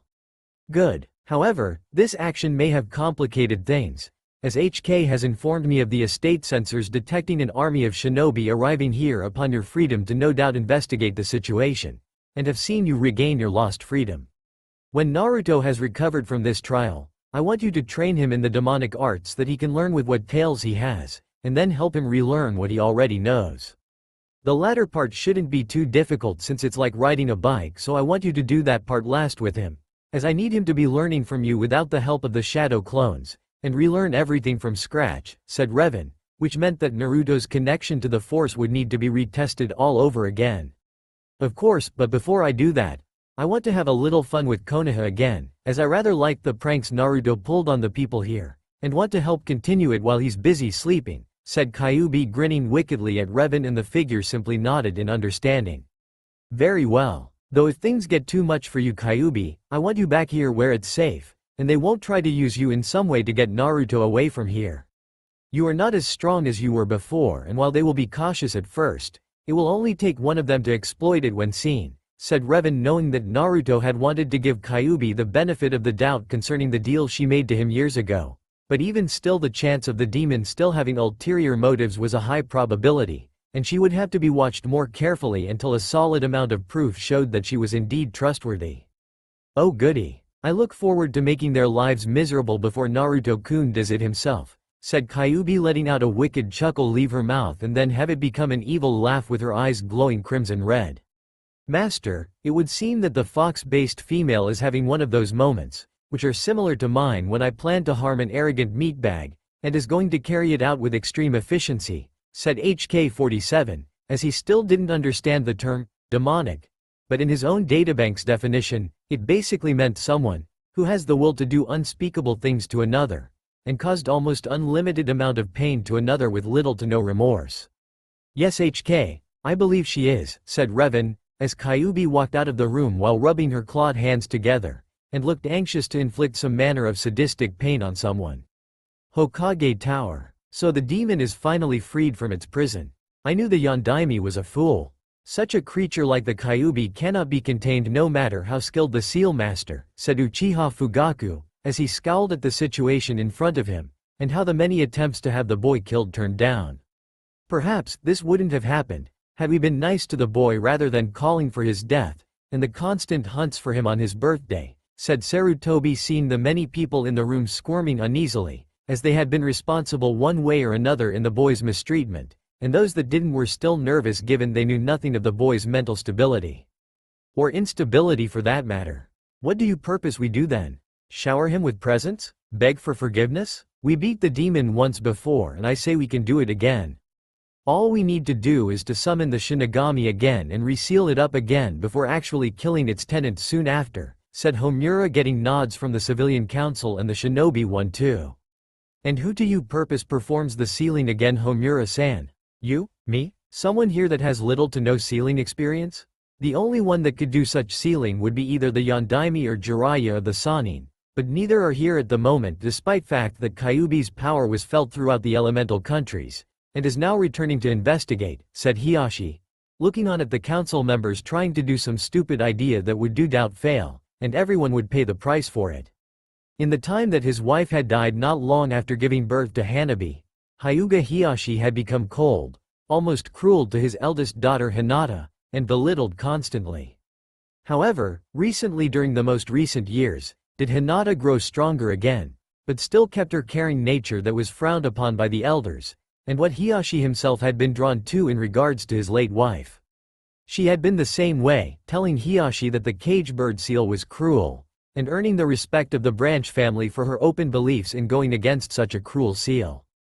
Hisashi had also expressed such things with him in private, as he wanted his brother to understand that if the seal truly did protect one from learning the secrets of the Byakugan, then it should be worn by all of its members, and not just on section of the family that become slaves against their will. Hiashi had come to agree on that long after his dear brother died, protection him and the clan from losing the secrets their bloodline held when Hinata was 3 years old. Now it seemed that cruel hand of fate was going to point the finger at his own children to mark one of them with the cage bird seal. Hanabi herself was showing remarkable progress, but so was Hinata, and when Hiashi asked her about how she gained this newly discovered strength, the poor girl blushed, saying it was a guiding spirit. The last time Hinata had blushed like that was when she was 4.5 years old, rushing to both of them, and telling them how she was saved from being picked on by a group of boys by another boy her age. One with raging sun-like hair with deep blue eyes that were like lakes you wanted to swim in and never get out of. Both parents of course knew she was referring to Uzumaki Naruto. Fight for him, Hiashi-kun. Fight for him when no one else will, said Hitomi, as she laid in her bed looking up at her husband, who nodded, knowing his wife was always a good judge of character, and wanted to give the Yondaime the benefit of a doubt regarding his skills in the art of sealing. Not to mention there are no newborn babies arriving anytime soon. And if we did, I would use a child from one of you council members, since it will make you realize how precious your child really is, and understand the ramifications of treating the Yondaime's son like garbage, said the Sandame, making many people in the room flinch at that since they had learned the truth and were feeling like crap at the moment. You humans are such foolish creatures. Always jumping the gun on everything you do, said Kyubi, appearing through a flare of fire that blinded everyone in room for a good 10 seconds before they could see her form. It's the demon, said a civilian council member, seeing the fox ears and numerous tails that made her physical beauty all the more spectacular to stare at. How observant of you. And to think, I almost thought your minds were so inferior that I thought you were all a bunch of feces throwing ape like bakas, said Kyuubi sarcastically to them while smirking at them all before staring at Sarutobi, who narrowed his eyes at her, and she in return made her smirk increase several fold. I don't know how you got free from your cage demon, but I won't stand for it, and I will see to it that yo-ah, said Fugaku, who had risen from his seat during his speech, and activated his eyes to use on the female demon. The end result made him lose his eyes with a single swipe from Kyuubi, who now held them in her hand, and crushed them in front of everyone. The Uchiha clan is still as arrogant as ever, I see, said Kyuubi before turning her gaze to the old Hokage, who was trying not to show his fear, and was slowly failing to do so in the process. I take it you didn't come here for a visit and to remove the Uchiha clan head's eyes for his outburst, said the Sandaime, trying to be as diplomatic as possible since such things allowed more lives to be saved rather than lost. Of course, doing that to the Uchiha was just a bonus. You see, I'm here to talk about Naruto-kun, and how I am most displeased with how he has been treated early on in his life. Given who his father was, I would have thought you filthy humans would have gone out of your way to spoil him silly, but instead you do the opposite, and have tried to kill him on so many occasions. And for what? To get a shot at hurting me? Please, not once did I feel a single shred of pain during all those times Naruto was attacked by your oh so noble reasons. Not that it matters anymore since Naruto hates his father, all of you, and the village for your past sins. Sins that, I imagine, will be paid out in full with that of your blood, and more importantly, your very souls, said Kyuubi, her eyes glowing crimson and her fangs showing for all to see, making several council members on both sides let out a shiver. The boy won't kill us.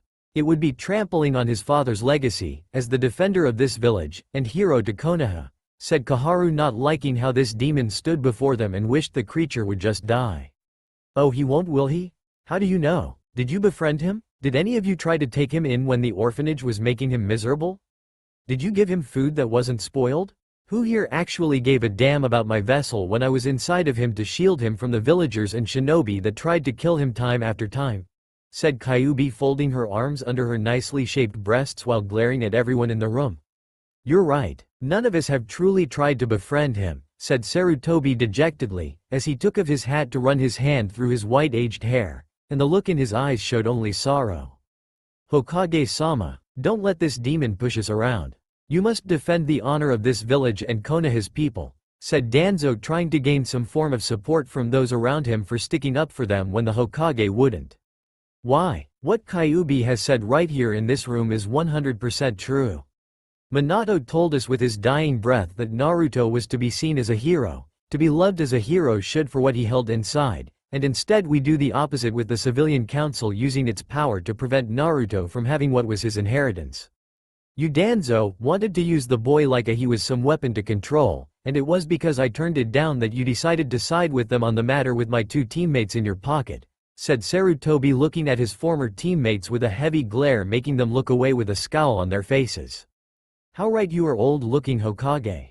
So now that we've taken care of that, I'm going to set down some ground rules for all of you so we're perfectly clear on what's going to happen concerning Naruto, and if you go against it I'll make sure that what's left of you is sent to your grandkids for their birthday, said Kyuubi, making several of the old shinobi and civilians in the room sweat a little at that since they didn't want to die just yet. What are your terms, Kyuubi-sama? Said Sume, as she had been trying to find a way to get Naruto into her compound for protection when he was younger, but just couldn't find anything, and the councils were becoming a big pain in the ass for the clan heads at the moment. First, I want Naruto have free roaming access to any and all areas like the Sannin do, and are not allowed to be revoked when he not here. If you do, Naruto is within his rights to come back here, slaughter all of you, and burn this village to the ground with extreme prejudice. Second, Naruto can harm any and all shinobi and civilians that have tried to hurt him in the past without any form of punishment, and should you try, I'll personally see to it that both genders in this room can never have children. Third, Naruto is to have a seat on this massive council you have here among the clan heads, which I will be taking a seat in since he is still too young to do himself, and I will be treated with respect as if I were a Namikaze too. Any objections? Said Kyuubi before flaring her power, making most of the shinobi in the room begin to sweat and the others breathing heavily, getting ready to pass out. And no objections, said Sarutobi, wishing the she-demon would stop, as the power she was using was making them feel like she was crushing their windpipes. Good, now if you'll excuse me, I have to go tell Naruto-kun when he wakes up, and help him cause as much mischief as possible, said Kyuubi, skipping out the door with an evil smile on her face. Minato, I'm so sorry, thought Sarutobi, as he struggled to regain his normal breathing, and find some way to make it up to Naruto all the same. Namikaze Estate Master bedroom. Hours later. Naruto groaned, as he awakened feeling tired from what he did to free Kyuubi, and found himself in the master bedroom of his home, and struggled to get up while feeling as if he gained a couple hundred pounds. After several failed attempts, Naruto finally succeeded in getting out of bed, only to fall right on his face, and let out a string of curse words he didn't know he knew, and wondered if that was because of Kyuubi putting them in his head during the transformation. He would have to make a mental note to talk to her about that. Walking into the room, Naruto noticed that while the lights were off, he could see clearly in the dark, and remembered that his senses were now enhanced a great deal from the transformation. Fighting the urge to turn on a light, knowing what would happen if he did see his own reflection, Naruto examined his face in the mirror, and nearly jumped back in surprise when he saw himself. Not only had his face changed, but so did the rest of him, as he was now taller from the 4 feet 3 to a major shot upward to being 5 feet 4. And his face had burned away a good portion of his baby fat, revealing chiseled looks of what he would look like in the near future. His upper body wasn't bad either, as he noticed his body had acquired some hardened muscle, or rather harder muscles, thanks to being a half-demon, since he already had such muscle before. His hands now sported claws, which were no real surprise to him, and Naruto was actually looking forward to putting them to good use. I have this sudden urge to hurt some people from my past, said Naruto, as he gripped his claw into a fist, and smiled into the mirror while his blue eyes became red, and the pupils became slits. The crimson tails behind him swished with movement, as Naruto was feeling bloodlust running through his body, and making him want to train heavily today. With that in mind, Naruto headed for his closet, and got dressed while noticing that HK-47 had been in his room to give him new larger clothing sizes after getting the proper measurements.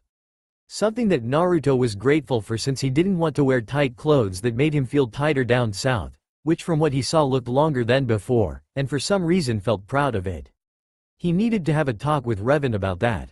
Walking down the steps of his home, Naruto found Kyuubi sitting on the couch snacking on some fruit, vegetables, and gourmet cheese while drinking a bottle of fresh sake. She seemed to have been having the time of her life, relishing in the delights before her, and Naruto wondered if she had spilled anyone's guts over the Hokage monument yet. Or was she going to let him do that if he wanted? So you're finally awake, I see. Excellent, said Kyuubi, having sensed her new master through their link, finding that the boy had grown quite a bit given his half-demon stage. I have some questions for you that I hope you'll answer me truthfully, said Naruto, sitting in a chair opposite of her while wrapping his tails around himself. Of course. Far be it from me to lie to my new master, said Kyuubi, as she found the boy to be quite incredible looking, and knew by the time the boy fully matured would have an army of women after him wanting to have his children. Thanks, I think. Anyway, about my changes, is there any way to conceal them, since a lot of people aren't exactly welcome to me being around while looking human, and I don't want people outside of the village knowing about this either, said Naruto, blushing a little from Kyuubi's comment, while Kyuubi herself nodded in understanding, since the boy wanted to have friends and allies outside of the village. Of course you can. Right now, the stage you are in now is what we call a Yuko form, with the tails, ears, and claws that show off your new fox heritage, and with a little focus on your part will be able to keep those tails of your hidden, said Kyuubi, seeing the boy look relieved at that, since it would give him a chance to make friends if not the ones in the village. Okay. I would like to begin my training right away, Kyuubi-sensei, said Naruto, seeing the foxwoman nod at him. Very well. When I'm done teaching you for the day, go speak to Revan about relearning the Force, and focus on getting your control back. He said it wouldn't be that hard, so I think you'll take care of that easily enough, said Kyuubi, getting off the couch, and then handed the tray of various eatable treats to her student. Thanks, Kyuubi-sensei. I was starving up until now, said Naruto, as he began eating just a little bit of everything, and loved the taste of it. No problem, Naruto-kun, but don't add sensei to my name, and just call me Kyuubi, or if you want, Kyuubi-chan, said Kyuubi, seeing Naruto nod, though it was clear he didn't know why, and she knew she would have to give him the talk soon to help him along. Oh well, it was better than HK-47 teaching it, and him really screwing up the kid's mind. Hokage's office a few days later. Are you sure about this? Said the Hokage, looking at the weasel-masked Anbu in front of him, who simply nodded, and saw the old man let out a heavy sigh. This job was not meant for the old. Yes. It seems my arrogant father Uchiha Fugaku will not tolerate Naruto's presence one way or the other long after he lost his eyesight at the hands of Kyuubi. Even now, he is planning to have the entire clan attacking Naruto and Kyuubi once the shield is down, and claim the riches of the Namikaze estate to increase the strength of the clan, said the weasel-masked Anbu, who saw the Hokage's eyes narrow at that, and the burst of killer intent made the Anbu shiver unnoticeably from it. The old man may be old, but he still had that fire in him, and it wasn't out just yet. You know what you had to do. If you do this, then I can't have you in the village, and will have to become a missing nin, said Sarutobi, as he had begun his investigation of the Uchiha clan silently using his most trusted Anbu spy, that was Uchiha Itachi. I owe Kushina-sensei everything for what she taught me to become stronger, and I intend to protect Naruto in order to repay my debt back to her, said Itachi, as Kushina had been in a coma ever since giving birth to Naruto, and had yet to wake up. If only we could get Tsunade back here for a little while, then perhaps she could find a way to get Kushina out of that coma, and help raise Naruto, said Sarutobi, letting out a sigh of defeat, and wondered what it was that had made him so spineless in the first place. Maybe we could ask the Kyuubi. It's clear she is somewhat fond of the boy, and if we told her the situation would help us since the boy could use a mother in his life, said Itachi, seeing Sarutobi look at him with shock. No, Kyuubi must never know about Kushina. If she did, then the demon might kill the woman in secret rather than save her, and then the blame would be on us for not telling Naruto originally, said Sarutobi, knowing that the boy may resent everyone in Konoha by the time this was over. The only question now was who was at the top of the boys' list. Very well. I will proceed with Operation U-Clan Purge right away in approximately 4 days, Hokage-sama, said Itachi, as he left the Hokage's office, and the Hokage himself smoked his pipe to help deal with the stress of what happened. Minato, when I see you again, I'm going to make sure that you get the ass-kicking of a lifetime that will be surpassed only by your wife and your son for what you did.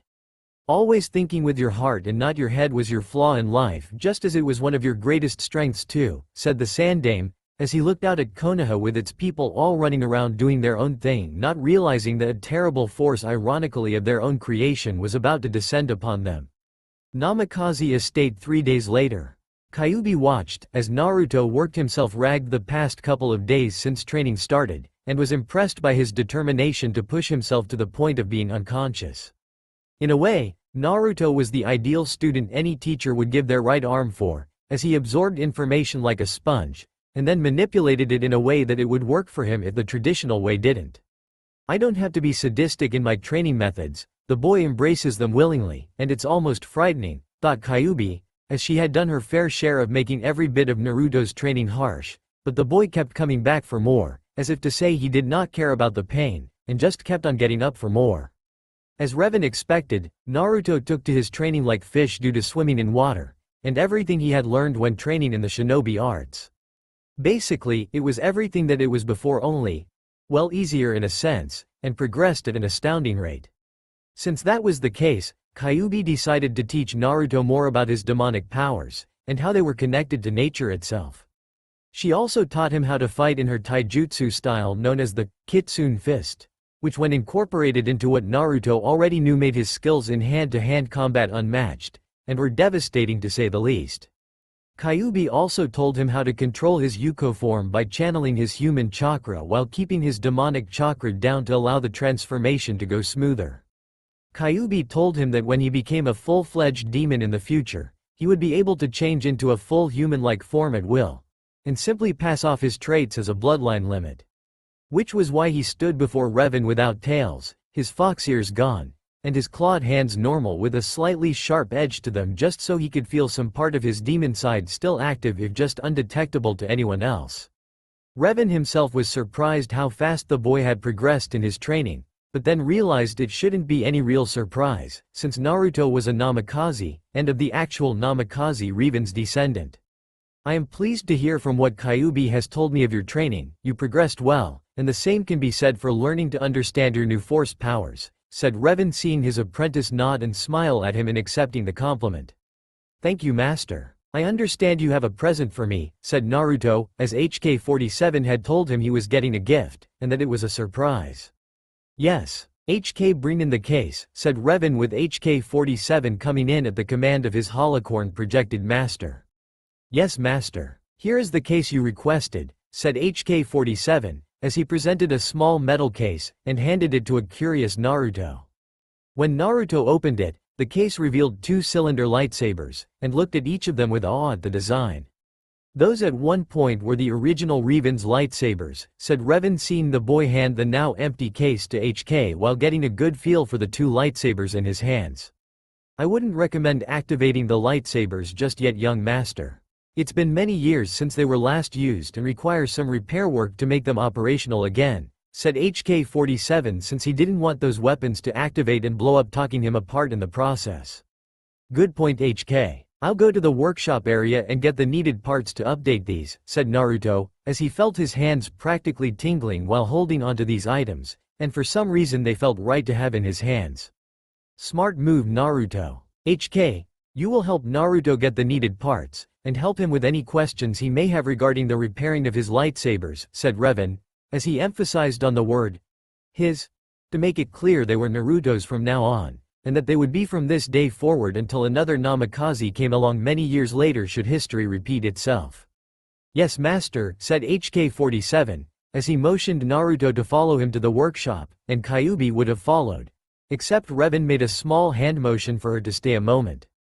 How is he, aside from his training? Said Revan, seeing Kyuubi have a small, almost gentle smile on her face, and her eyes seemed to have a small amount of gentleness in them too. Better. He still has a lot of anger inside of him. Are you sure you want him running off all around the village this early? Said Kyuubi, as she had talked to Revan about this before, and was a little hesitant to bring her new master out so soon in the thick of things.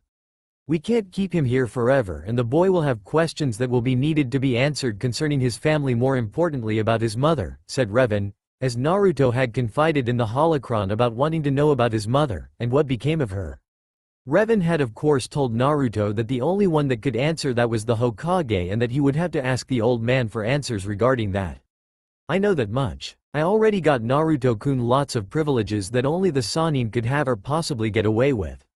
Though what became of his human mother even I don't know, but if she is alive, and neglected to take in Naruto, I will see to it that there is hell to pay, said Kyuubi, as her form generated an incredible amount of demonic chakra around her, and her killer intent so powerful it made the holocrons in the room have a little spasm from the intense amount of energy. Calm down. I'm still needed here, you know, said Revan, as he didn't want any of the holocrons damaged on either side, and with even one damaged would result in hindering Naruto's force training. Fine. How is he coming along with your training? Said Kyuubi, as she had given her report on Naruto, and now she wanted to know about Revan's progress. He's learning much from his time with me. Naruto's becoming a true Grey Master like my real self was back when I was still fighting war after war, said Revan, as his holocrons helped him recall various battles he had during the Mandalorian Wars, and then later in the Jedi Civil War. It will take a lot more than us to help keep him balanced. A lot more, said Kyuubi, as she knew that while she along with Revan were both a good start in the beginning, the boy needed more, and Konoha was hardly the place for it. At least with the old generation anyway. Konoha one day later. Are you sure you want to do this, Naruto-kun? Said Kyuubi, seeing Naruto now wearing the armored clothing of his ancestor in his size and was also wearing the same type of helmet too. Yes. I'm not afraid of them anymore, said Naruto, as his original fear of the villagers and the shinobi populace had always scared him when he was younger due to the past events with them. Nor will you be ever again. As long as I'm by your side, no one is going to get within spitting range unless I say they're okay. And I'm very protective of my new master, said Kyuubi, hugging him from behind, letting her assets press up against him, making Naruto blush a little since he was still new to the whole touchy-feely thing. Thanks, Kyuubi-chan, that means a lot to me. Now let's go and see what havoc we can create today, said Naruto, making Kyuubi herself blush at the chan suffix he used, and was pleased he used it. They made their way out of the estate, through the shield generator, and into the streets of Konoha's buzzing populace, where their very presence created wave of things to come. The populace itself was surprised by these two, as they had never been seen before, while wondering who they were, and where they came from. The shinobi that did know from the meeting a few days ago, however, did know exactly who Kyuubi was despite her concealment of her tails, and the lack of fox ears she sported during the meeting with the Hokage that she interrupted. They knew also suspected that the masked figure out in front while still slightly beside her was Namikaze Uzumaki Naruto, and they had to be extra careful in not pissing the boy off. His current attire was nothing they had ever seen before, with the armor, mask, and the dark robes that wrapped around his form like a shadow, and that if you were not careful would eat you alive. "Cat, do you know where they are going?" said an Anbu shinobi wearing a ferret mask on. "Either to the academy or the Hokage. Regardless, be on watch. This could be very bad or very good. We need to find out, so be on alert," said the female cat-masked Anbu, who turned to her Anbu team watching the duo from above on the rooftops, and saw her team nod before continuing their surveillance. As Naruto and Kyuubi walked towards their destination, they received many stares from the village populace, with the men wondering who the hot-looking woman was, and with several females wondering who the well-muscled man was behind the mask. It was one of things about the clothing Naruto wore, as it was tight-looking on the outside, but really comfortable on the inside, and the mask helped make him more mysterious. One of the things that attracts a woman to a man is their desire to know more about him, and make them want more in the process. "Quite the head-turners, aren't we, Naruto-kun?" said Kyuubi, smiling and whispering to Naruto, knowing only Naruto would hear her. "It will be more when they learn who it is that lies beyond this mask, but before they do, I need to make myself known to the younger generation, and plant the seeds betrayal into their minds," said Naruto, heading straight for the academy, knowing that only a young mind like their own can see past the hate. "Oh, how deliciously evil, Naruto-kun. I see you're using your ancestors' training and your complex demonized mind to good use," said Kyuubi, smirking at the boy that had become her master. Naruto just gave her a brief nod before heading to the academy, which he sensed made the Anbu watching him very nervous, and the newly made half-demon couldn't help the growing urge to smile at that behind his mask. Soon people will fear, respect him, and maybe find someone to love him for who he was rather than for what he was. Hokage Tower, Hokage's office. "So you've finally come out of the shadows, Naruto. The only question now is, will you be a merciful warrior? Or, will you take your rage out on everyone in the village for their stupidity and their beliefs to hate you like they have in the past?" said Sarutobi, sighing, as he watched the two through in his crystal ball head towards the academy, and prayed he wasn't going to lose any more people. "You're seeing him now, I take it," said Kakashi, as he entered through the window, since the secretary had told him the Hokage didn't want to be disturbed, and knew it was a lie, knowing full well the old man wasn't. He also knew the secretary was on Danzo's payroll for spying, something the Cyclops shinobi told the Hokage years ago to keep the bandaged old fool in the dark about certain things. "Yes, I'm concerned about what will happen at the academy. I'm reluctantly holding back the urge to have every Anbu, Junin, and Chunin in the area converge on the academy to try subduing the two," said the Sandame, as his mind was half telling him to let the boy do whatever he wanted according to the deal made by Kyuubi herself, and the other telling him to have the two restrained until Jiraiya returned to fix this. If it could be fixed. It's probably best if Naruto does as he pleases, Hokage-sama. You know as well as I do that there is a lot of anger inside of him just begging to be unleashed upon us. I don't think it's wise to provoke either, considering what one is and the other having unknown powers that could rival any of us. Including you, I might add," said Kakashi, as he looked at the boy through the ball, and saw they were now entering the academy. It was now time to see what the boy would do. Inside the academy, Naruto walked through the halls, passing students heading to class, teachers heading to class, janitors walking around, and various other personnel. Many turned their heads towards them just like the village populace outside, and when someone tried to stop him they found themselves flown into a wall or the ceiling before tasting hardwood floor. The thing that startled everyone was the fact that Naruto never touched them physically with his hands, and his actions towards the Chunin teachers got everyone's attention that he was not to be messed with. Naruto walked through the academy halls until he finally reached a room filled with students he sensed were filled with clan heirs and heiresses. The class was being taught by two Chunin, one named Amino Iruka, and the other was his comrade named Mizuki. "Hello there, can I help you with something?" said Iruka, seeing the masked figure walk into the room silently with a commanding-like stature only seen in a Hokage or high-level shinobi. "Yes, I'm here to speak to the students in your class today about something important," said Naruto through his mask while making his voice become muffled thanks to one of the components in it that he activated. Okay, do you have confirmation from the Hokage? And what exactly did you want to talk about to the students? Said Iruka, finding the boy was making him very on edge and concerned for his students, while Mizuki breathing heavily at the sight of the two. No, I do not have confirmation from the Hokage, nor do I need it. I do not answer to that old man and never will unless it benefits me in the end. As to what I wish to speak to your students about, it is also none of your concerns, since if you yourselves try to tell them about it, the end result would require you all to die immediately, and given the nature of the law behind what I'm about to say, I suggest you keep your mouth shut, said Naruto, seeing both Chunin inhale a deep breath, as they now understood what law the man before them was talking about, and just who was behind that mask in question. Hey, who are you? Said a boy with a puppy dog on his head who was now slightly whimpering in fear of Naruto and Kyuubi having smelled the scent of fox on them both. My name will be told later. Now on to what I have to say. You see, about 8 years ago, around the time you were born, a great demon known as Kyuubi attacked the village, and nearly won had it not been for the quick thinking of the Yondaime Hokage.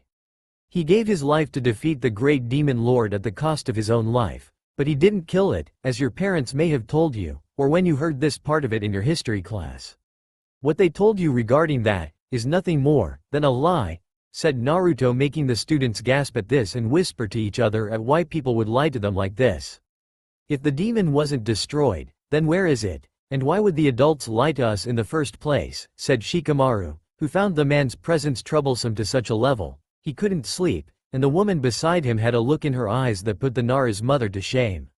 The demon lord does in fact live, despite what your parents and teachers have told you, since they don't want you to know the truth. They feel that lying to you is much better, despite the ironic fact that they most likely taught you to be honest in life like they say they are. Hypocrites, the village over, I say. Anyway, the demon lord Kyuubi no Kitsune was sealed away by the Yondaime inside a newborn child that had just been brought into this world, and the child, the Yondaime's son no less, was to be seen as a hero for holding such a burden inside of his tiny body, and expected the people of the village to do so, said Naruto, seeing the children gasp again and once more whisper on who the Namikaze boy was, and with the girls if he was willing to go on a date with them. Namikaze? He means my guiding spirit, thought Hinata, who looked at the figure and wondered if the same person behind the mask was that person. Did the village honor the dying wish of the Yondaime? Said a fat boy named Choji, as he munched on some chips, and found the story interesting. No, they did not. Instead, the village tried to hurt and kill the boy multiple times, and even more so on his birthday, thinking he was the Kyuubi when in fact they were more wrong than even knew. For you see, Kyuubi no Kitsune was in fact a woman, said Naruto, making the children gasp in shock, and he saw Hinata crying from where she was on the fact that someone had tried to hurt the son of the Yondaime when it had been the Yondaime who was the one that saved them all.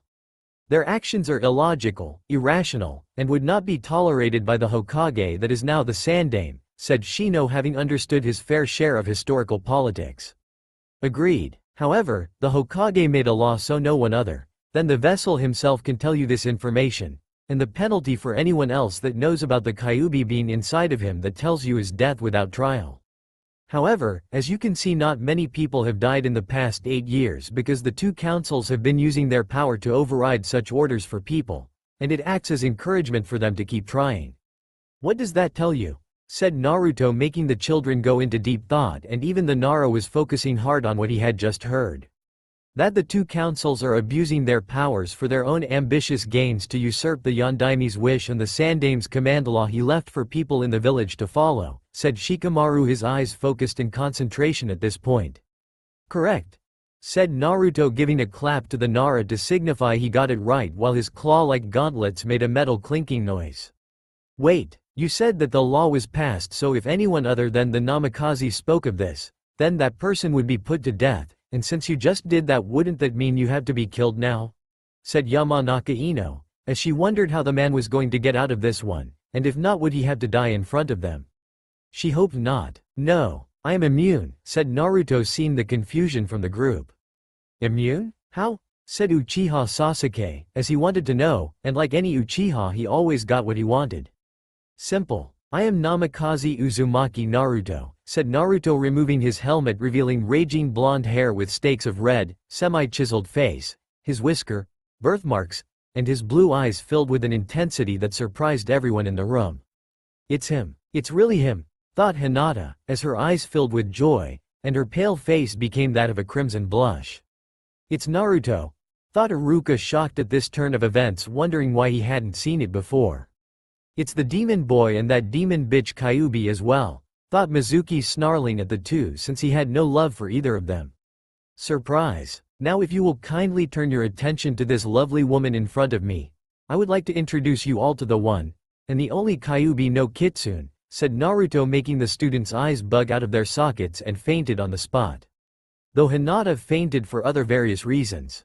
I think you overdid it, Naruto-kun, said Kyuubi, smirking at the boy, who turned to her, and shrugged since it didn't really matter at this point. Maybe, we'll see when they all confront their parents about it and ask questions later today, said Naruto before putting his helmet back on and walked out with her to see the Hokage. Hokage's office. I can't believe he just gambled with the chance to bond with the current generation and told them about Kyuubi, said Kakashi, seeing the Hokage letting out a defeated sigh, as the plan Naruto had just done was in itself brilliant and masterful in terms of a tactical move by the boy. It was a brilliant move, Kakashi. If the current generation of Konoha cannot give Naruto a chance, then he will leave the village, and no doubt take everything he can from his clan home. Word will get out to the feudal lords and they will no longer come here to do business with us for this village's past crimes, for what it did to its hero's son. The current generation being taught right now will hate their parents. They will unleash their own hate upon the old, and do everything in their power to make our lives miserable, said the old Hokage, slumping back in his chair further into defeat. You don't mean that, said Kakashi, but the tired look on the Sandame's face cut him off, and the old man simply nodded his head. Yes, whatever happens next could cause an insurrection so great, only Naruto can stop it if he so wishes, and Kami help us if the old generation continues to fail, said Sarutobi, wondering how he could ever make it up to Naruto if at all. Kami helped them all. Naruto walked out of the academy feeling good about himself, smiling a smile that if seen would have made women blush, and possibly faint if it wasn't for the simple fact his helmet covered it up. Heading to the Hokage Tower, Naruto noticed the hate-filled glares aimed at him, and more importantly at Kyuubi, seeing how word got out immediately that she was demon that attacked nearly a decade ago. They don't seem to like us, Naruto-kun. Even more than before it seems, said Kyuubi, as she smirked at the people around them, and basically dared the people to attack while letting out some of her demonic chakra to tell them she could defend herself along with her master. It doesn't matter, Kyuubi-chan. All that matters is getting answers right now while the village's younger generation declares war on the old one. Those that are strong will rebel against their parents, as the weak fall, and succumb to their parents' hate for us. In that moment we will know just who to trust, and who to kill later on, said Naruto, sensing someone had the balls to throw a rock at them, which was stopped by Naruto through the force, and sent it flying back only to the man's groin, thus effectively taking care of the man's boldness in the years to come. The way you say that makes it sound so why? Said Kyuubi, grinning wickedly at Naruto while snaking an arm around his shoulder and moving closer to him so her breasts were touching his shoulder. Kyuubi-chan, is there any name I can call you outside of Kyuubi? It sounds more like a title than an actual name, and it like I should call you by an actual name, said Naruto, using this as an excuse to ignore the feeling of her assets against him. Unfortunately, it's both my name, as well as my demonic title all in one, and I've never really thought up a name to call myself. If you want to, Naruto-kun, you can give me a name, and I'll go by that, said Kyuubi, as she had actually hoped to have a name to call her own, and this right now may be her only chance for it. How about I call you Asta? Said Naruto, thinking it was simple yet nice name for the former tenant of his stomach. It's a very nice name, Naruto-kun, said the newly named Asta, as she kissed his helmet where his cheek would be, and ignored the looks of murderous intent aimed at them. Naruto blushed from the kiss on his helmet, but frowned at sensing the people around them hating them, and made a mental note to kill a few people here today before it was over. Upon entering the Hokage Tower, they were met with opposition, as the shinobi of various ranks in the building tried to stop them, but were easily thrown aside by a simple wave of Naruto's hand, and when they entered the Hokage's office they saw the man with a cyclops face looking at them with heavy-hearted eyes. Hey old man, we need to talk. Now, said Naruto, removing his helmet and glaring at the old fire shadow, looking back at him with tired eyes. I thought you might after that speech you gave at the academy to all the kids your age, said Hokage, sighing, and lit his pipe before falling back into his comfortable chair. The comfortable chair was the only thing good about the job, unfortunately. I know my father is dead, but I don't know what happened to my mother, and I want to know if she left me or she died, said Naruto, his piercing gaze never leaving the Hokage, while Asta was looking at the Cyclops with calculating eyes while the Cyclops was being cautious of Asta. Your mother is alive, Naruto, but, before I tell you, can you please ask Kyuubi to leave, and not tell her what I'm about to tell you, said the Sandaime, hoping the boy before him would understand. Asta-chan stays here whether you like it or not. Now, if you don't tell me right now what happened to my mother, I am going to unleash my pent-up fury on the Leaf Village. And I know I have the ability to do it, so don't think my threat's a bluff, said Naruto, as he was getting very anxious in using the force choke on the old man. And the only reason he hadn't was because the old man had tried to take care of him all those years he was alone. However, that currency was burning up real fast. As I said before, Naruto, your mother is in fact alive, but she in a coma, and has yet to awaken from it, said the Sandaime, as he looked over to Kyuubi, or Asta. According to Naruto, calling her that like it was her fault. What level? What room? Said Naruto, as he wanted to see her for himself, and try to awaken her from that coma. I can't tell you, Naruto. It's highly classified and you are no ack, said the Sandaime, as he found himself slowly chalking, making Kakashi look at him. And then back to an angry Naruto, now with his arms stretched out in a chalking motion. You overestimate your power over me, and I am in no mood for you jurisdiction bull crap, old man. Your powers are weak, which is no surprise, as you let the councils walk all over you, so you might as well tell me now or I will choke you into unconsciousness, and then go to the hospital to find out myself, said Naruto, as the thought of his mother in the hospital all this time, and not once was he able to see her, was making his blood boil. Kakashi looked ready to stop the boy, but was stopped when Asta moved faster than he could blink, and had the Junin pinned to the wall with her four tails while her hand was on his throat. Third floor. In the restricted area. Room number is 396, said the Hokage, struggling to breathe while looking at Naruto's cold eyes that were filled with anger. Anger at the old man for betraying him all these years. With the drop of his hand, Naruto let go of the force power he summoned to use against the old man, allowing the Hokage to breathe once more, and then walked out of the room with Asta right behind him with a smirk on her face. Her master was becoming strong, dominating in a sense, and was embracing the demonic blood she gave him that told him not to take crap from anybody around him.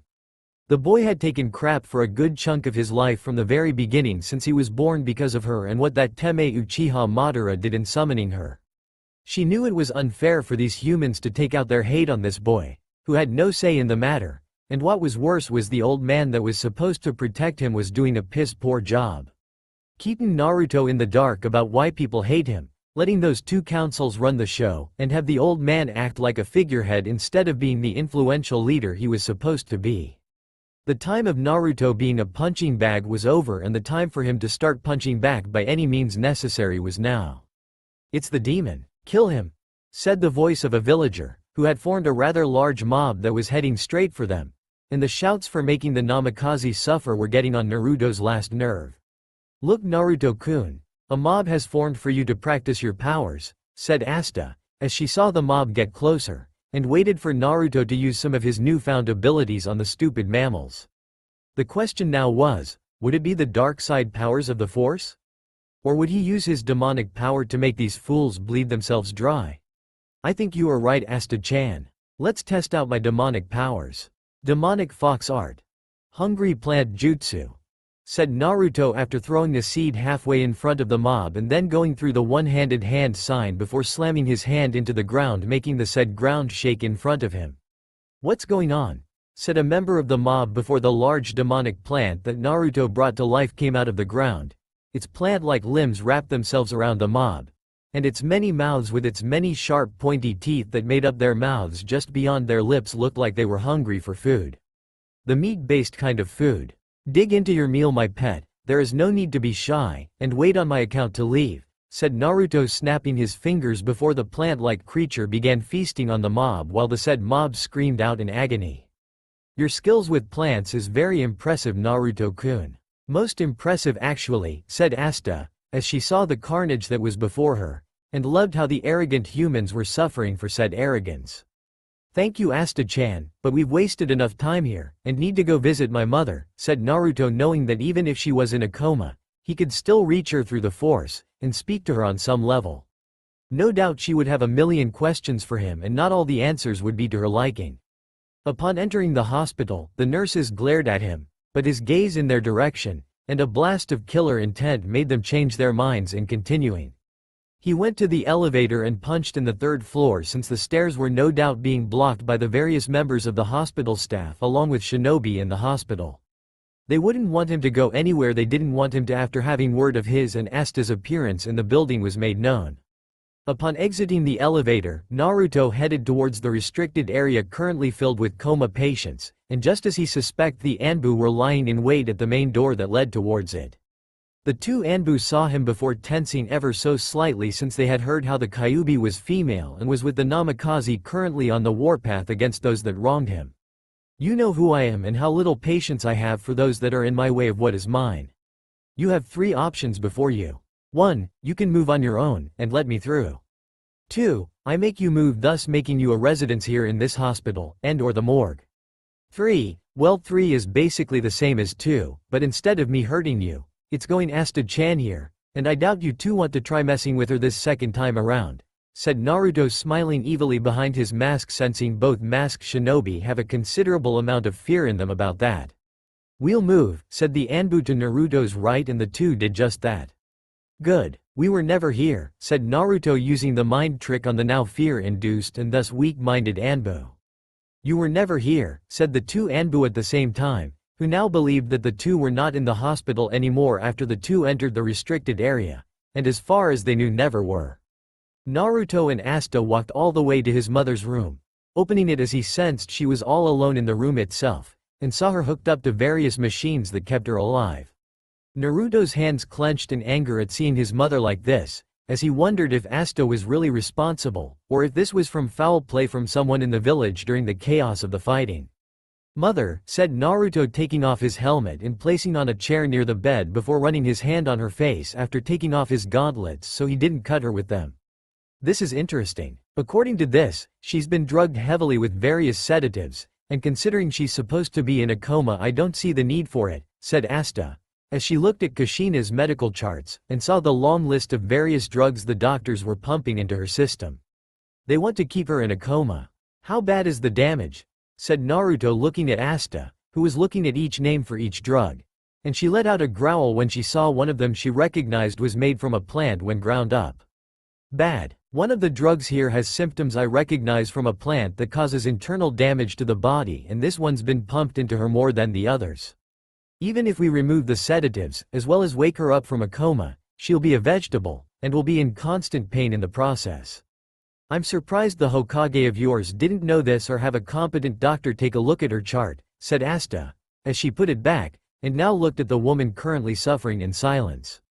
Asta, I need you to go get the Hokage, and get him over here right now. He has a lot of answering for this and letting this happen to the one that brought me into this world, said Naruto, his eyes turning from blue to red and then back to blue again. Agreed, said Asta, as she disappeared in a flare of flame, and let Naruto focus on his mother suffering. This day cannot get any worse, thought Naruto, as he caressed his mother's face, and sensed her pain through the force. Uchiha Estate. The demon is at the hospital now? Good. Half of the clan will strike him, as the other half strike the Namikaze estate, and with the clan secrets in our possession we will be able to overthrow the Hokage, creating a new Konoha where the Uchiha clan rules over these weak fools, said Uchiha Fugaku, who while blind had lost none of his anger at the village, and at Naruto for obvious reasons. Can we really beat him and the Kyuubi herself, Fugaku-sama? Said an Uchiha that was the recently blinded man's cousin. I'm pretty confident we can. All we need to do is launch a surprise attack and overpower them both without Sharingan eyes. Once we immobilize them, we find out how to lower that chakra-like dome surrounding the Namikaze estate, and take the power the Uchiha clan deserves to have, said Fugaku, hearing cries of approval, and ordered his kin to disperse to begin the operation. This is wrong, Fugaku, and you know it is too, said Uchiha Makoto, as she had become recently worried for her husband, and him pushing Itachi too hard while at the same time neglecting Sasuke too. No, it's not. We were once a great clan, Makoto. We were equals once with the Hyuga clan, with the Senju clan, and even the Namikaze clan thanks to our Sharingan eyes. Now we are shadows of our former self, drowning in a sense of simple duty to protect the village, and not rule as their betters. The Uchiha clan is the strongest of all the clans, and yet we are shadows of what we should be since we are only recognized for our police force. It's an embarrassment to our clan that we are the village's protectors rather than their masters, said Fugaku, who looking in the direction of his wife, and has a scowl on his face that had bandages wrapped around his eyes. Listen to yourself. You sound just like Madara did when he was still alive, as he always believed he was better than everyone, and how he should be treated like a god. We are not gods at all, Fugaku, and never will be, said Makoto, wondering what was running through her husband's mind right now since it clearly wasn't sanity. Maybe Madara had the right idea. This clan needs to remember that only the strongest of us can rule Konoha, and once Itachi reach a level that rivaled the Hokage or the Sannin, we'll be able to take out all opposition, said Fugaku, as he had hopes for his oldest son, who had shown so much progress, and was truly prodigy of the clan that was worthy of being called the next Madara. You're insane, Fugaku. This will never work, and the Hokage will stop you if you do this, much less now with the Yondaime's son out in the open, said Makoto, only to be slapped by Fugaku, who had long since been able to detect how close his wife was, and her height when he was standing next to her thanks to his shinobi training. I don't need you to tell me what I am. Soon, the two demons will be taken down, and then Konoha will belong to the Uchiha clan with all its inhabitants our slaves to cater to our every whim, said Fugaku, grinning at the idea of his plan to make the Uchiha clan great again appearing in his mind. How wrong you are, said Itachi, appearing from the shadows, having heard enough to convict his father the village over, and sent his sword into the man's skull, making Fugaku die instantly. Itachi, said Makoto, wondering why her oldest son wasn't out hunting for Naruto like the others were. I'm sorry, mother, but you know it had to happen, and if I didn't do it then someone else would have, said Itachi, having slain a large number of his unsuspecting Uchiha clan kin heading to the Namikaze estate and those within the Uchiha district guarding it from any counter-attack by the Hokage. Your eyes. They've changed, said Makoto, seeing the Sharingan eyes of her son now different from the usual three komas that inhabited his eyes. I killed my best friend Shisui, who was in league with father to take down the Hokage, and in the plot to subdue Naruto. I owe Kushina-sama everything, and I cannot allow our clan to destroy the hero of this village she brought into this world, said Itachi before he turned to hear banging on the door with Sasuke calling out to his parents, wondering what had happened. Don't kill your brother. Sasuke had no knowledge of what your father was planning, said Makoto, looking fearfully at her son, who looked at her with a passive look on his face, and nodded since she was right, though the situation may scar him deeply because of it. Mom, Dad, what happened? Why are so many of our family dead? Said Sasuke, finally opening the door, finding her mother looking terrified, as she stared at Itachi while Itachi himself looked at Sasuke, and activated his Sharingan's illusionary power on his little brother. Take care of Sasuke. His sanity will be an issue that needs to be kept in check while I'm gone, said Itachi, as he threw an explosive tag at a far wall, making it explode, and ran out of the estate before going out of the village as planned with the Sandame. After that, Itachi just had to wait for his contact with Jiraiya, and find out where he went from there. Hospital. Kushina's room. Hiruzen Sarutobi was a man that had seen many things in his life, such as his first kill as a shinobi, his first battle, first war, his sons being born, and the demonic power that was the Kyuubi's own unleashing her fury on the village. When Naruto left with the female demon, the old man thought everything would be fine, and didn't expect Naruto to return until tomorrow, with Asta, as he called her, when the councils were meeting with the clan heads again. He was surprised when Asta appeared, grabbed him by the throat, told him to struggle, and vanished with her in a pillar of flame that also incidentally burned his mountain of completed paperwork. Now, moments later from that life-shortening event, the Sandame looked on at the unconscious coma patient that was Uzumaki Kushina, and the angry look that was on her son's now unmasked face. Naruto, said the Sandame, only to be stopped with a hand raised and an index finger pointing up from Naruto to tell the old fire shadow to shut up. The chart. Old man. Look at the chart and then tell me if it's the same chart you've been reading for the past 8 years concerning my mother, said Naruto, using the force to make the chart levitate and then get thrown across the room into Sarutobi's hands. These are not the charts I read before. The charts I had seen were different. I may not have that much medical knowledge like my student Tsunade, but I know enough about these drugs to know that some of them should not be given to a coma patient, and any doctor with a degree knows this, said Sarutobi, as he had always been handed the charts by the doctor he was with when he visited every so often to check up on Kushina, and now he finds the doctors were in on this too. He was such a fool. The damage to her body is very extensive. Even with Naruto's powers I gave him, as well as the force, if she were to awaken, then Kushina would never be the same again, and would be in constant pain the rest of her life, said Kyuubi, having seen the chart history of what the woman was given and knew that the boy's mother was physically damaged beyond any hope of a full recovery. Naruto, I didn't know. I swear to you I didn't know. I will see to it a full investigation is done on who did this to her. Just give me time and I will have answers for you by the end of the week, said Sarutobi, seeing the fury in the eyes of the boy, making the similarities between Naruto and Minato to be very frightening in his opinion. You got until tomorrow at the next council's meeting, and if I don't have my answer by that time, everyone in that room will die, said Naruto before kissing his mother's hand and put on his helmet once more. Tomorrow? I can't work miracles, Naruto. I need more time, said Sarutobi, as he now pleaded with the boy he saw as a grandson for some form of leniency, and the quick blast of killer intent told him there was none to be had.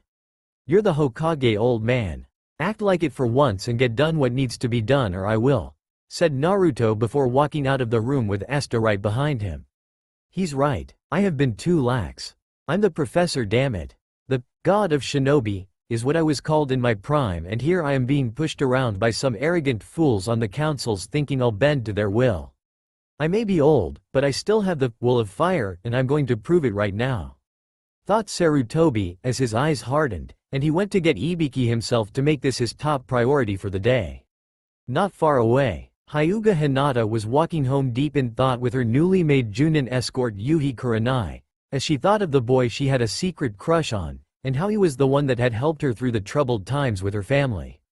Originally, her father, that was Hyuga Hiyashi, had been cold, cruel, even to a point where she wished that she was homeless without a family, and didn't have to be belittled by her own father. Something on your mind, Hinata-san? Said Kurenai, seeing the girl in deep in thought about something and hoped the Hyuga heiress would open up.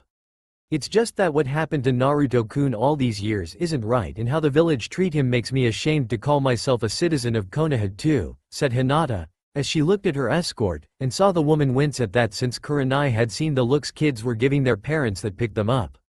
They were questioning the wisdom of their parents, how they now knew the truth, and asked why they hurt the son of the Yondaime.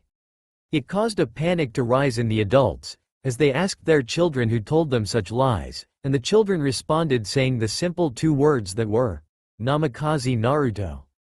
The parents immediately called the boy a liar, demon, and various other names, saying to not believe a word Naruto told them. The children countered them, saying they saw the demon lord and that she was standing right next to the Namikaze boy. The parents were too surprised by this to counter this, and the children further believed that Naruto got the very short end of the stick when it came to the people treating him like a hero like the Yondaime said they should. Hinata-san, I know that Naruto-sama was mistreated badly, but you can't put the blame on all of us, and remember that there were some that helped the boy. Namely the Hokage of this village, said Kurenai, as she saw the young girl's face turn into a scowl that the fresh female Junin had seen similar from Hiyashi himself. The Hokage did very little and you know it. You just don't want me to lose my loyalty to Konoha, said Hinata, as she struggled with the idea of such a thing within her mind, and found that if she had a choice her loyalty would be more to Naruto than to Konoha in general. She got me there, thought Kurenai, as walked slightly behind the Hyuga heiress, and stopped with her when they both sensed several chakra spikes near the hospital, only to be snuffed out soon after in an almost single instant of time. Outside the hospital, Naruto had sensed them long before he exited the building, as the Uchiha-dominated police force appeared ready for battle, and looked at him with blazing red eyes that was their Sharingan. Naruto looked at them from beyond his helmet, as he sensed their evil intentions towards him, and Asta while torturing them with their bloodline limit. "You and your demon bitch are going to die here today, abomination," said the Uchiha captain of the squad, who drew his sword, and so did the others reading their weapons. "Such foolish humans think they can defeat you, master. I think you should test your family's blade skills right now against them," said Asta, seeing the Uchiha around her tense at that and when Naruto took out both lightsabers before igniting them. "I agreed fully with you, Asta-chan.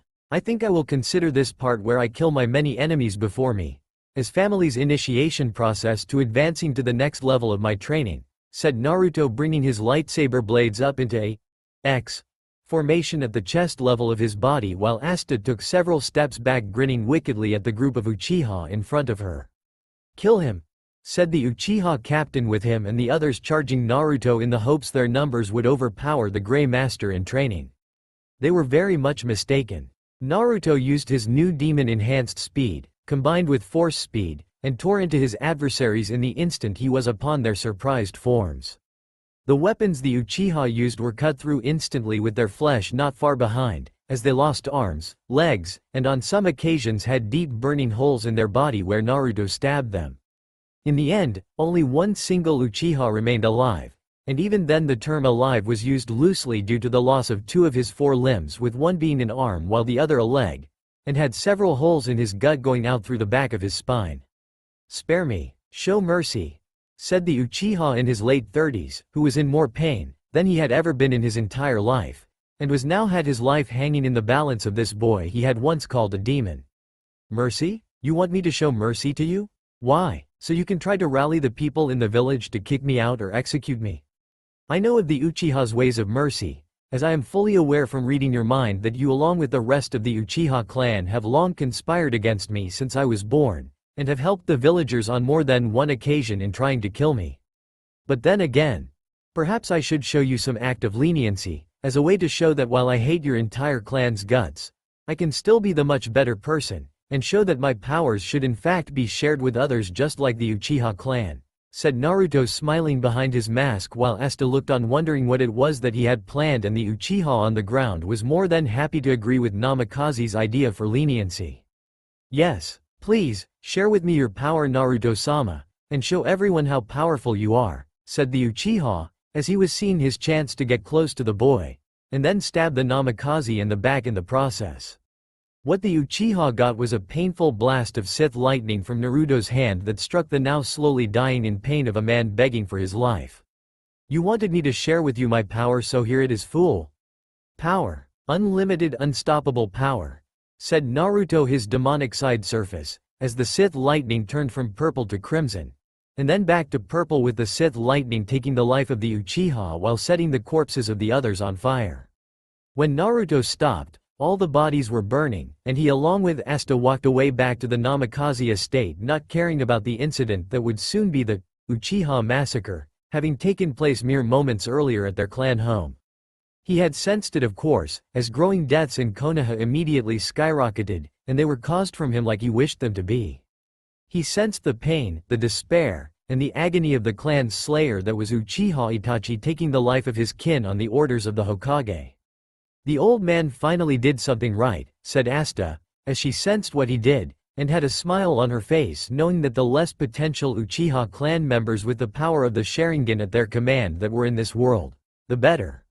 No doubt, with the Uchiha police force gone, the stress on the Chunin, Junin, and the Anbu will be increased several times over to compensate for crimes committed here in the village. However, what concerns me is that there are still 2 Uchihas remaining after Itachi left," said Naruto, reaching out to the force and sensing the 2 in a single room. "One boy and his mother," said Asta, having sensed the signatures of the 2 and how they were related to each other. "Yes, knowing the councils, they will spoil him silly, and make him act on his thirst for vengeance for what Itachi did." "How troublesome," said Naruto, as they walked back to the Namikaze estate, and the Namikaze himself made a mental note to speak to Revan about this development. "Naruto-kun," said Hinata not far away from him, seeing him walking not far from his recent battle. "It seems someone has a crush on you," said Asta, as she saw the little girl, and the older woman beside the Hyuga heiress head towards them. "Hello. Hinata, was it?" said Naruto, seeing the girl blush a tinge of red at him for being able to remember his name. He remembers, thought Hinata while nodding, as her inner self was jumping up and down with happiness, and wished she could do this outwardly. In the privacy of her room, of course. It's nice to meet you again, Hinata-chan. I hope my talks with you helped improve things with your family, said Naruto through his helmet, seeing the girl's facial color change and the touching of her index fingers together. You have talked to the Hyuga heiress before? Said Kurenai, wondering when Hiyashi let the boy into his house. Naruto-sama has talked to the girl in a manner of sorts that doesn't concern you, Junin, said Asta, looking at Kurenai with eyes that told her not to probe into the subject. Now Asta-chan, there is no need to be so silent in this manner, and I am not afraid of saying that I have spoken to Hinata-chan before, said Naruto, seeing the girl's shade of red get slightly darker at the chan suffix he used on her. What happened back there? Said Kurenai, seeing the bloody mess left by Naruto and Asta, though she suspected it was mostly Naruto that did it. Minor problems concerning the Uchiha clan, but that's taken care of, and I must return home for mediations to clear my head. I hope to see you again another day, Hinata-chan, said Naruto, as he gave the Hyuga girl a small bow, and walked off with Asta, and had he looked back would have saw Hinata faint at his words. You are a regular heartbreaker, Naruto-kun, said Asta, as they were now out of hearing range from the Junin, and didn't want her to report the choice of suffix she used. As we're all namikaze males of my clan, Asta-chan. Now let's go home and get some much needed rest before report to the Hokage tomorrow for answers to my mother's dying condition, said Naruto, seeing the female demon beside him nod, and Asta knew that Naruto would ask Revan for a way to save his mother through the force. Interrogation center sometime later. The Sandame was pissed, he was irate, and was near insanity at the information Ibiki had gotten for him about the doctor in charge of Kushina's condition. Apparently, the good doctor had gone on the orders from the councils to make sure Kushina never awakened from her condition, and if she ever did, they were to make sure her body was crippled to a point that she couldn't get out of the bed she was lying in. Who else was involved in this? Said Sarutobi to Ibiki, as the tall, intimidating man now looked at his notes of the people involved in this betrayal, and wondered what the old man was going to do.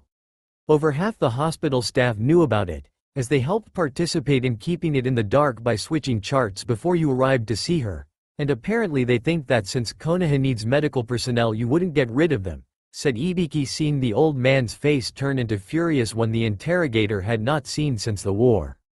Take every loyal Junin and Anbu with you to the hospital.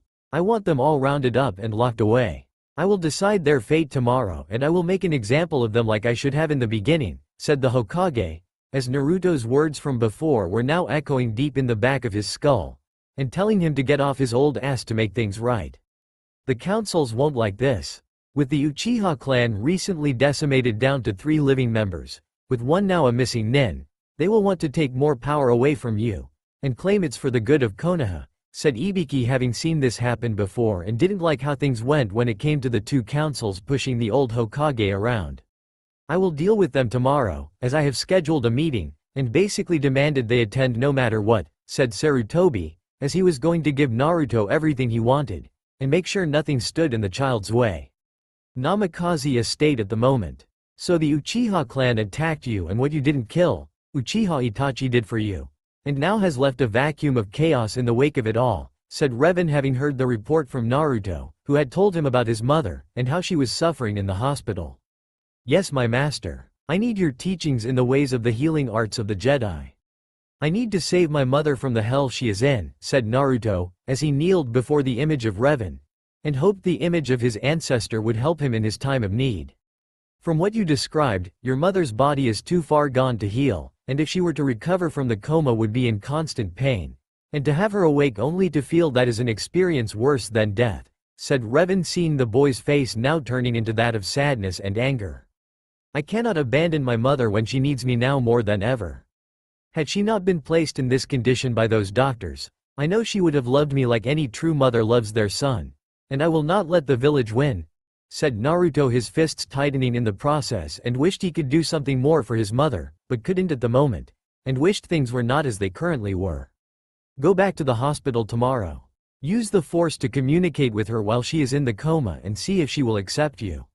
Regardless of what happens, you may have to be the one that ends her life, and make the pain she is in stop, said Revan, seeing the boy place his head on the ground, wishing there was a way to bring his mother back from the brink and save her from the pain. As you wish, master. At least, I will be the one to end her life if I must, and not some shinobi or doctor on the orders from those arrogant bigots on the two councils, said Naruto, knowing if his mother was going to die, he could do it on his terms, and not anyone else's. Rest now, my apprentice. You have had a long and tiring day, said Revan, seeing the boy nod before rising to his feet and leave the room to rest. He needs to get out of the village, said Asta, as she had been watching everything her young master was feeling right now, and felt the strain of this new information crushing him inside.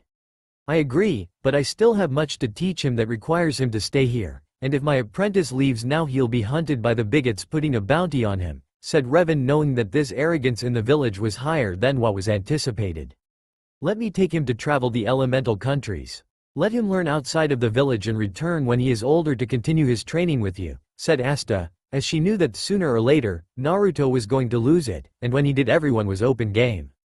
I suppose we could do that. I had HK do a little mission outside of the estate and he has learned that Jiraiya of the Sannin is coming back to the village.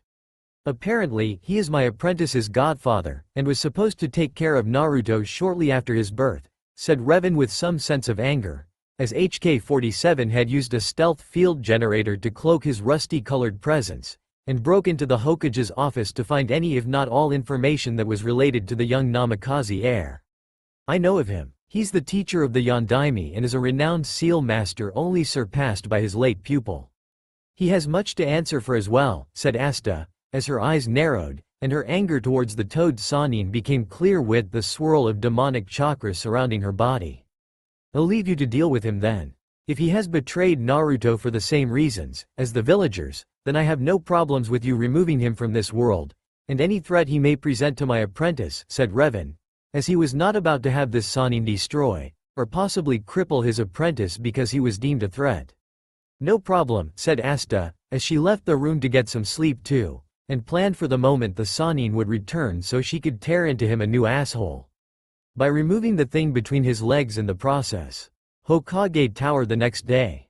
Itachi destroyed the entire clan, said Homura, as he was shocked by this, and looked at Sarutobi like he was nuts.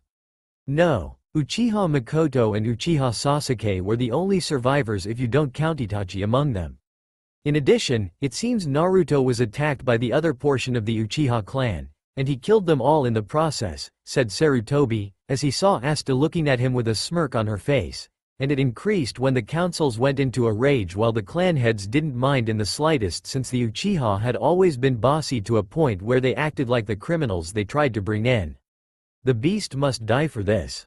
If he won't, then she will in his place, and in front of the general public, said Kaharu, as she now pointed to Asta, who looked back and snarled at the old hag of a woman.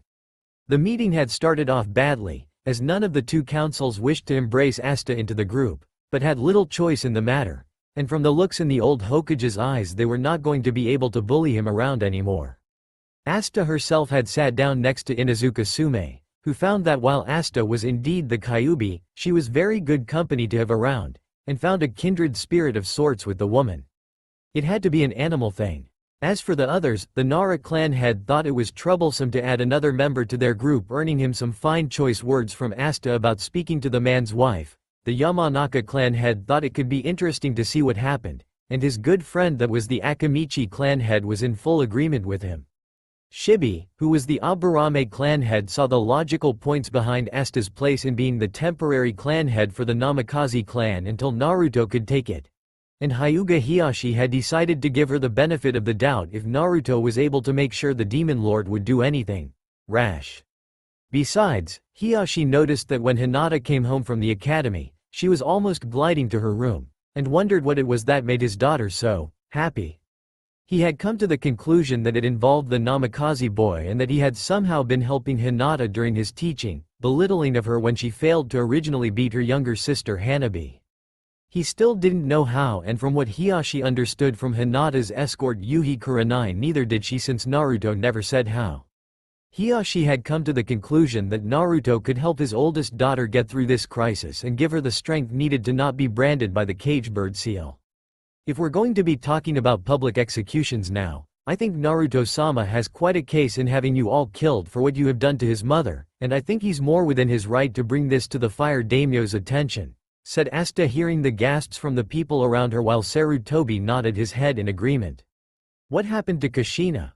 said Sume, as she had been the girl's friend since they were both pups, and had formed a bond together like they were both sisters. "She's in a hospital restricted area zone, where I was under the impression she was in a coma from that battle with Asta here after giving birth to Naruto, but upon the two of them making an unscheduled visit, they learned that Uzumaki Kushina is in the coma by means of human actions, and they came from this room," said Sarutobi, as she turned to the two councils beginning to sweat while the more strong-willed members held their gazes to be calm. But the old Hokage saw their quick 1-second glances towards the door. "What proof do you have of this outrageous claim, Sarutobi? Surely you do not believe this demon bitch, her human pet, that is this so-called son of Yondaime, and say that we had a hand in the woman's misfortune. It was because of the beast sitting in this very room that Kushina is suffering, and I demand that the beast pay for it now," said an obese council member from the civilian council side, as he was now about to be insulted by this demon, and the old Hokage they had been pushing around for so long. They were promised power, control over Konoha itself, and with various obstacles gone if not suppressed they had it. They were not about to lose it because the old man gained a spine or the demon brat sending the actual demon to change things in their political arena. I saw Kushina's medical chart myself, and I had the chief doctor interrogated by Ibiki giving me a list of names of over half the hospital personnel. They are to be sentenced in this meeting when the time comes for that, which I move as their immediate execution, and done to remind the people of Konoha that it is I that is in charge, not you," said the old Hokage, seeing the two councils becoming furious with him, and began shouting that it was unfair. They were silenced when a scream from the secretary outside the room hit their ears. The Anbu guarding the room outside were sent into the doors, making them go into the room itself, and in walked a killer intent-filled Namikaze Uzumaki Naruto. In each of his hands was a lightsaber with one blade white like the purity of snow, the other black like it was from the dark shadow form of the Shinigami himself, and the chakra radiating off of him was immense. Naruto had just come from visiting his mother. Flashback 2 hours ago, hospital Kushina's room. Naruto found the noticeable emptiness of the hospital refreshing since he didn't have to deal with the bigots here like he did outside among the village populace. Now here he was standing beside his mother's bed, holding her head with his gauntlet-free hand, and smiling down at her with his helmet off. Focusing on the force, Naruto entered her mind, and prayed she would accept him for who he was along with what he had become. Kushina's mindscape. Her mind wasn't in bad shape, as Naruto had originally feared it would be, and walked through the forest along the dirt trail that was before him. After walking for what seemed like hours, Naruto arrived at a small hut, and walked towards it only to see the sight of the hut being mauled at by demonic beasts. Igniting his lightsabers that were a part of him, Naruto attacked the surprised creates, killing them all, and then burning their remains with a fire jutsu. Walking up to the door, he knocked 3 times, and waited for his mother to answer him if she was in there at all. "Go away. Leave me alone," said the weak female voice, as she seemed to be struggling to move if just a little, and Naruto could hear her whimpers of pain. "Let me in, mother. Let your son in," said Naruto, knowing that his voice would give her the strength to get out of bed. "Son?" said Kushina, as she seemed to struggle with the sheets of her bed beyond the door that her son awaited in seeing her. "If you won't open the door, mother, at least give me permission to open the door so I can enter, and let you see me for the first time in 8 years, said Naruto, still waiting for her to respond to his request. "How do I know this isn't a trick?" said Kushina, as she had no intention of being tricked, and having these creatures in her mind destroy her. You can't. I have nothing with me to give you to prove that I am who I claim I am. However, I will state on the Namikaze, and the Uzumaki clan names that I am your son. Please give me permission to open this door, said Naruto, as the feeling of losing his mother was now growing inside his own mind, his own heart, and he couldn't make the feeling stop. "Come in, let me see my baby," said Kushina, her voice filled with hope that he was in fact her child she brought into this world. Naruto opened the door slowly, not wishing to intimidate his mother, and walked towards her just as slowly before taking off his helmet to reveal to her all that he was. When he looked at her, Naruto saw his mother on a bed covered in white bed sheets, and saw her looking at him with joy at seeing her handsome baby boy in front of her. Naruto kneeled in front of the bed to become eye level with his mother and brought her hand to his face to let her know it was him. "I've missed you, mother," said Naruto, his eyes now releasing tears, loving how she was looking at him with love and devotion to him. "And are you my special baby boy? Tell me, how has the village treated you? Are you seen as a hero in my absence? What of Jiraiya of the Sannin, your father's sensei? Has your perverted godfather been taking care of you?" said Kushina, as she had so much to ask her son, and wanted to know all there was to know about her son. "Mom, there's something you should know about my life since you were taken from me. Something that you're not going to like," said Naruto, as he began to explain to her his life in the village, how he was not raised by Jiraiya at all, and how the councils had been pushing the old Sandaime around to get what they want. "Oh, my poor baby. You have suffered so much. This is even worse than if you were an Iwa and they knew you were his son," said Kushina, holding onto her boy and crying with him as all the pain they went through together left their being. Kushina didn't care he had become a half-demon, as Naruto was still her son, and that she loved him no matter what. She couldn't even hate Asta, as she had been a pawn at the hands of someone else, and deserved to be given a second chance in life. "I want to heal you, mother. You were injected with various drugs to keep you in a coma and destroy your body from the inside should you come out of it. I have learned much of my time with my ancestor and learning the ways of the Force. It's what allowed me to enter your mind and speak to you now, but I don't have the power to heal you, or bring you back out of this coma if I did.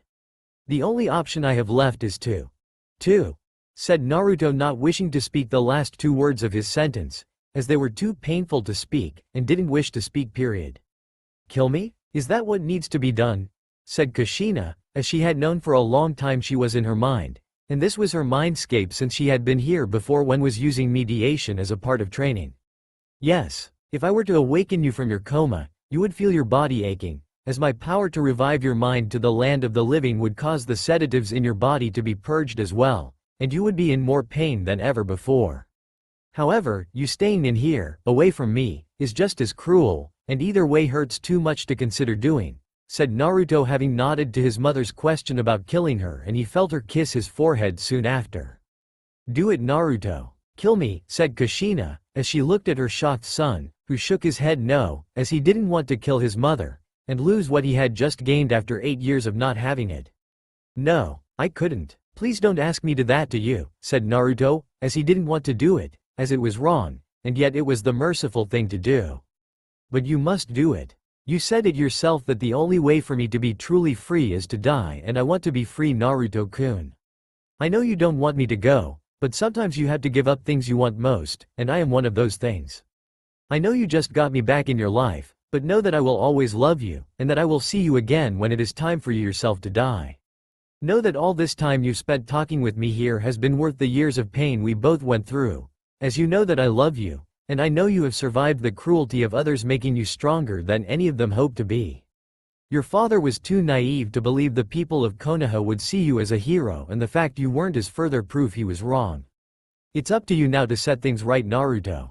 To fix the mess your father made with seeing Asta inside of you and not taking into account of people hate for things they don't understand," said Kushina, as she held onto her son a little tighter, and kissed his hair-covered head.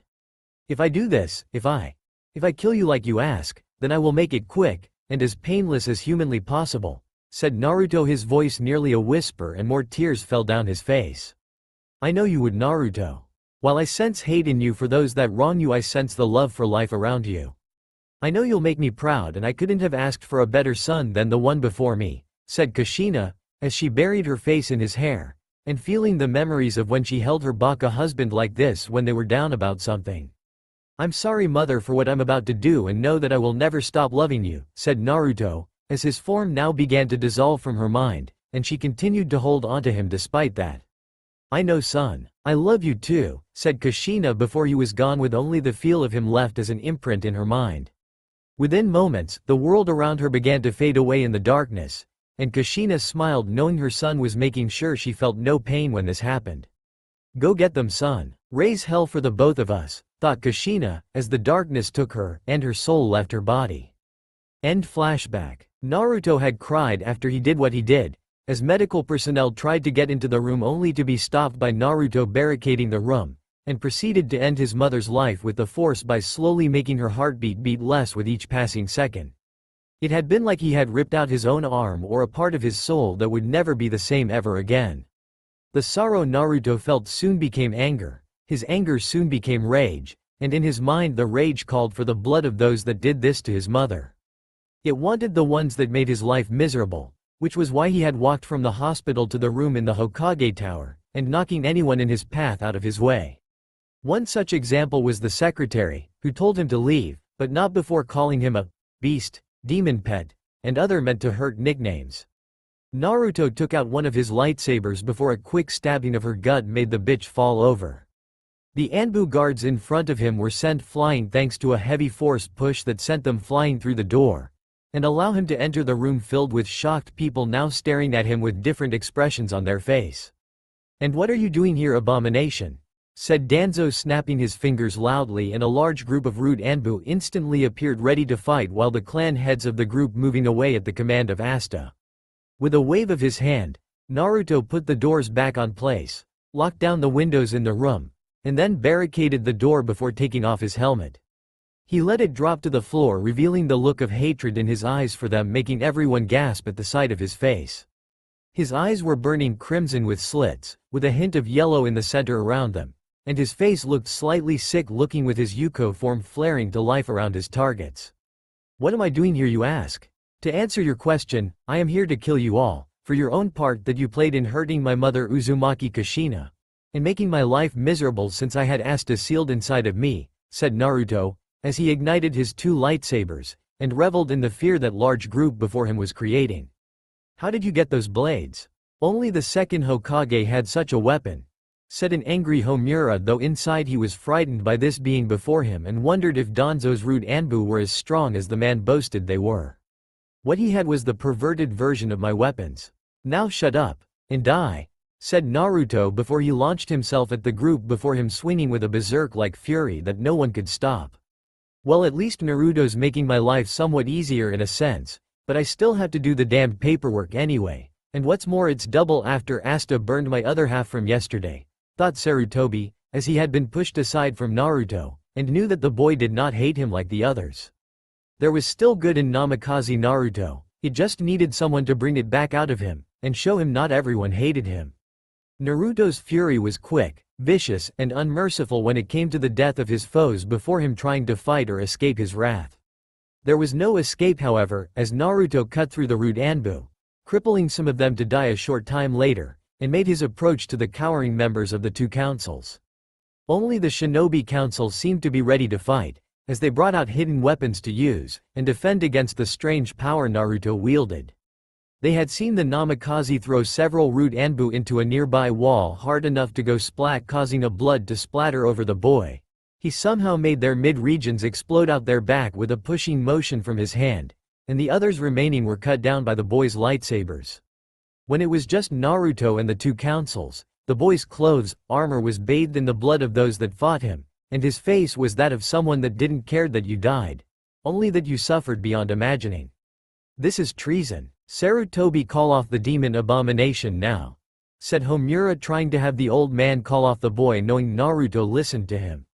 "You are the ones responsible for the suffering of the Yondaimi's wife, O esteemed council members, and that in itself is treason, meaning you will be executed without a trial," said Sarutobi, seeing the large group of council members looking at him with shocked face before the movement of Naruto's blades caught their eyes again. "You all seem surprised by his actions. Did you really think the old man would help you? You bossed him around since I was born, to do your bidding like he was a puppet for you to play with, and then weaken when he began to fight back. Those days are now over. Everything you have, all you have accomplished in this world, I will cast it all down at the feet of your tombstones, and I will see to it that your souls never rest. That they suffer for all eternity deep within the 9 levels of hell, where they will be tortured by the very type of demons you thought I was," said Naruto, snarling now at them with fangs becoming more pronounced and his whiskers becoming thicker. "If only he were a few years older, I would take him back to his house after this, and give him a night of his life," thought Asta, seeing Naruto stop a few steps from the cowering council members. "What are you?" said a council member, having stopped his attempts at trying to claw his way out of the corner. "Me? I thought you already knew? You've been calling me it all my life when I was younger. Demon, Kyuubi, and monster are just a handful of names. No, I am something else, and something you could never comprehend. I the light that shines. I am the darkness that covers all. I am Death's master," said Naruto before he unleashed his attack that shocked everyone, including Asta herself when she saw it, and the clan heads were awed while a little frightened by the technique he used. Naruto had used the force to devour the life energy of his enemies and fill his being with it, much to the shock everyone around him. When it was over, the two councils looked like mummified bodies without the wrappings, and a noticeable increase of chakra from Naruto was felt in the process. "Did Naruto just do what I think he just did?" thought Sarutobi, as the boy now walked over to him, and the old Hokage couldn't help feeling a bit nervous. "Old man, you once told me you were once powerful enough to defeat almost anyone that stood against you, but in your current level of age, I don't think it's possible now, and that problem needs to be changed," said Naruto, as he put his lightsabers away, and took the essence from his victims, and channeled it into his right hand, creating what almost looked like a white Rasengan. "Is he saying he can?" thought Sarutobi, as he felt Naruto send the white orb of life energy into his gut, and went through a series of one-handed hand signs. "Forbidden art. Reverse aging jutsu," said Naruto, as he looked the old man dead in the eyes when he spoke, and soon the old Hokage was covered in a brilliant light. When the light left the Sandaime, everyone gasped at the sight of the old Hokage looking not so very old anymore, and looked like he was back in his prime again. "Naruto, you restored my youth," said the Sandaime, as his muscles no longer felt stiff, and his lungs felt like they weren't shortening of breath so much after so many years of smoking that pipe of his.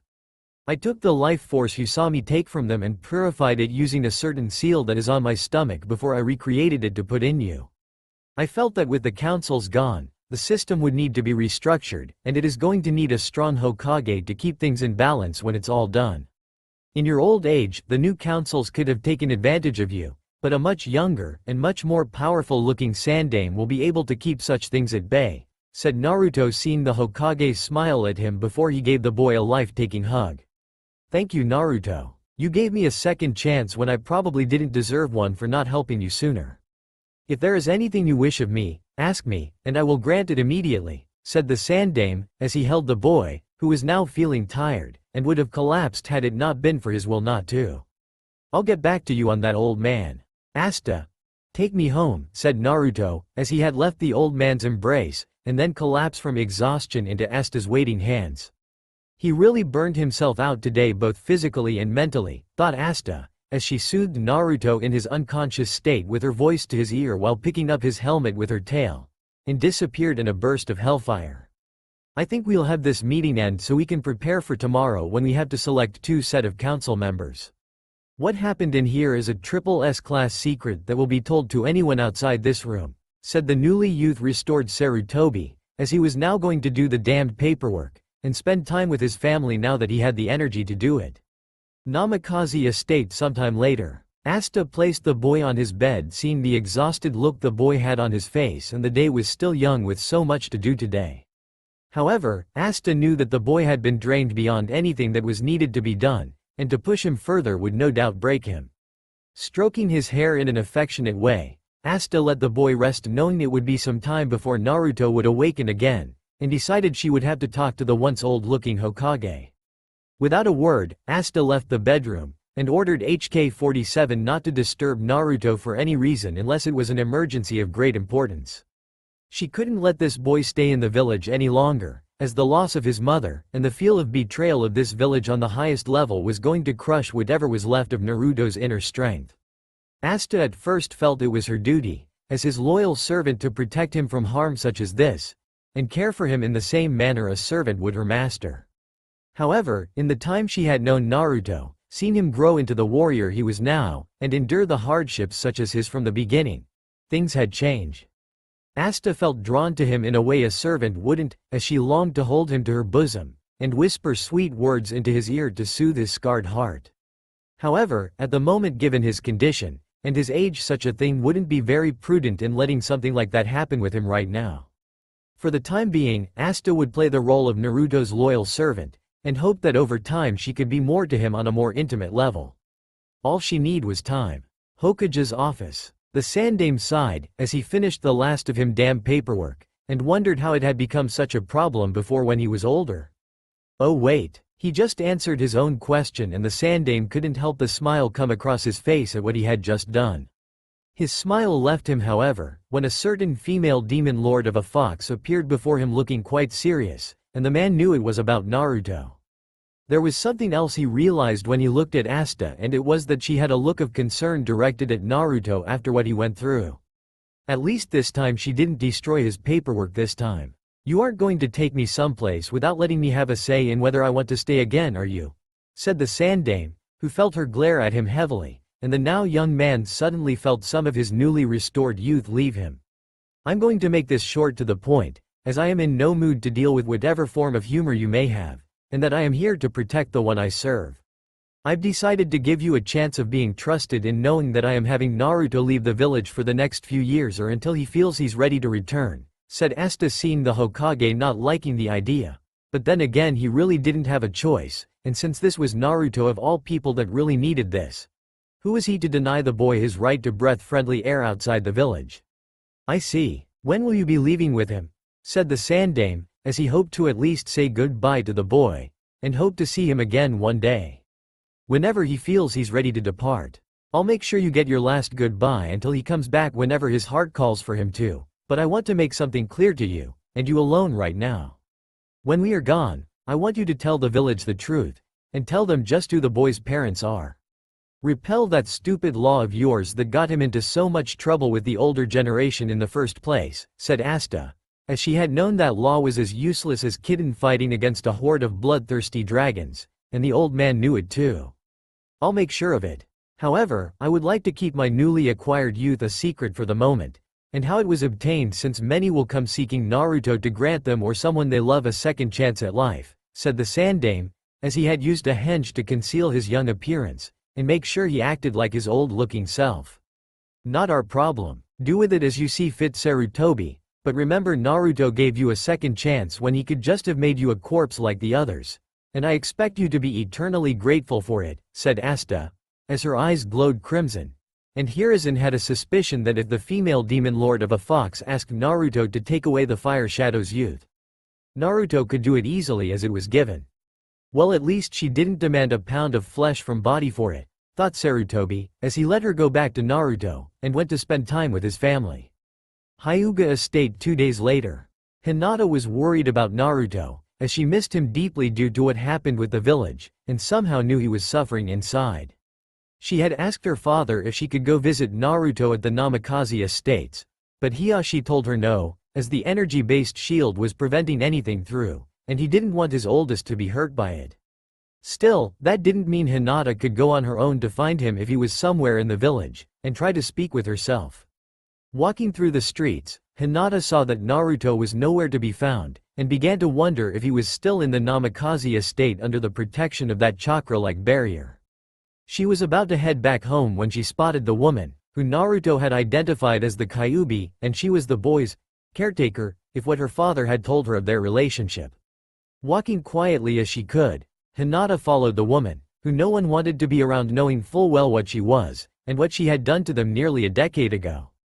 However, they knew that after the Uchiha massacre at the hands of Itachi, it would not be wise to upset the woman, and just decided to leave the demon lord alone.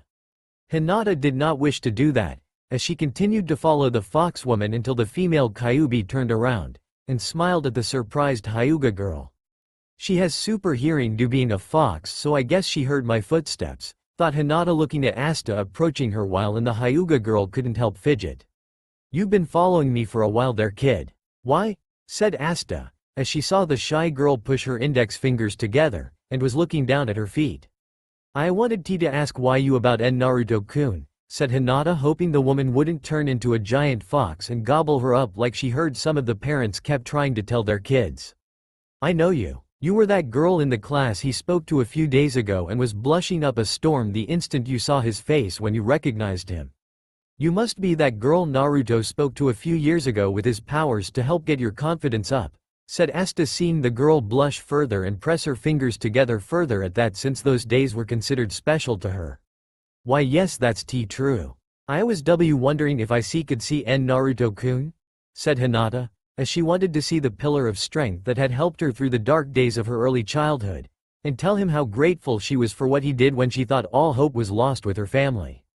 Normally, I wouldn't let anyone into the Namikaze estate because it's quite possibly the most secretive clan in all of Konoha, and for good reason too, since there is a lot of things deep within it that can't leave the home. That's why the clan started dying out before one Namikaze Minato died, as it required absolute trust in the family, and over time there was not much trust to go around. However, I think someone like you has earned some level of trust in seeing Naruto, and I'll let you see him, said Asta before she smiled and saw the little 8-year-old look at her with happy eyes filled with joy.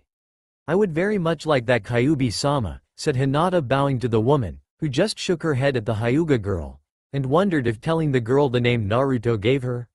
Follow me then. Oh, call me Asta, as that's the name Naruto gave me, since Kyuubi is just a title, and it's much better than calling me Kyuubi, said Asta, seeing Hinata nod quickly, as she followed the female demon lord, and was looking forward to seeing Naruto again. When they arrived at the energy dome, walked through and encouraged Hinata to do the same, with the shy girl taking little shuffling steps forward before slowly walking through. The expression on the Hyuga girl's face was priceless, as she had felt the hairs on the back of her head stand on end, and it had felt a little weird for her to go through a wave of strange energy like that.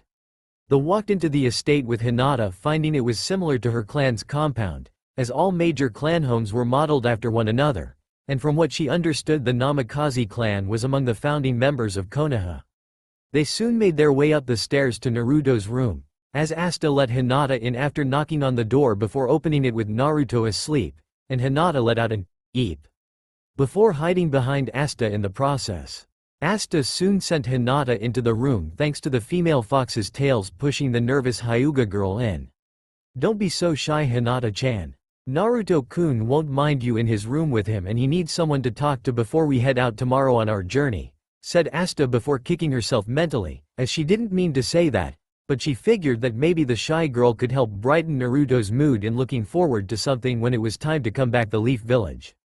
Hinata for her part simply nodded, as she turned to face her crush, and walked toward his sleeping form while wondering why he was sleeping during the day. Had she known, it would have devastated the Hyuga girl the deepest regions of her soul, and would have needed time to understand what it meant to do what Naruto did. Fortunately, she knew not what he did, so it was all right for her to feel the rising heat hitting her face seeing the blonde sleeping in his bed. He looks so peaceful sleeping like this. I wonder what's going on in his mind, thought Hinata, sitting in a chair beside his bed, and saw him breathing without a care in the world, if what his relaxed face was any indication. Hinata saw a strand of hair fall down to the front of his face, and Hinata moved careful to move it away from there. She nearly shrieked when Naruto turned his head in her direction, but with his eyes still closed, and it seemed his head was moving towards her like it was seeking her hand's affection. Her affection. Blushing at the thought, Hinata decided to do just that, and run her hand over his face while brushing a delicate finger over his whiskers, finding them to be fascinating to her eyes. She blushed even further when Naruto began purring from her actions, and Hinata almost jumped out of her seat when Naruto began licking her hands like a pet would do for its master to say it cared. Hinata would have retracted her hand if it wasn't for the fact that Naruto had one of his hands on her wrist, and was nuzzling his face into her hand. The smell of pure lavender, said Naruto in his sleep, purring at the smell from Hinata's hand, and continued his actions further from before.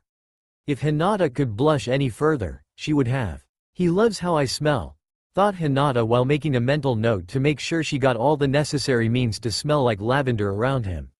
Hinata's thoughts on the matter soon left her mind, as Naruto's face had become filled with turmoil, and he now gripped the bedsheet with his free hand.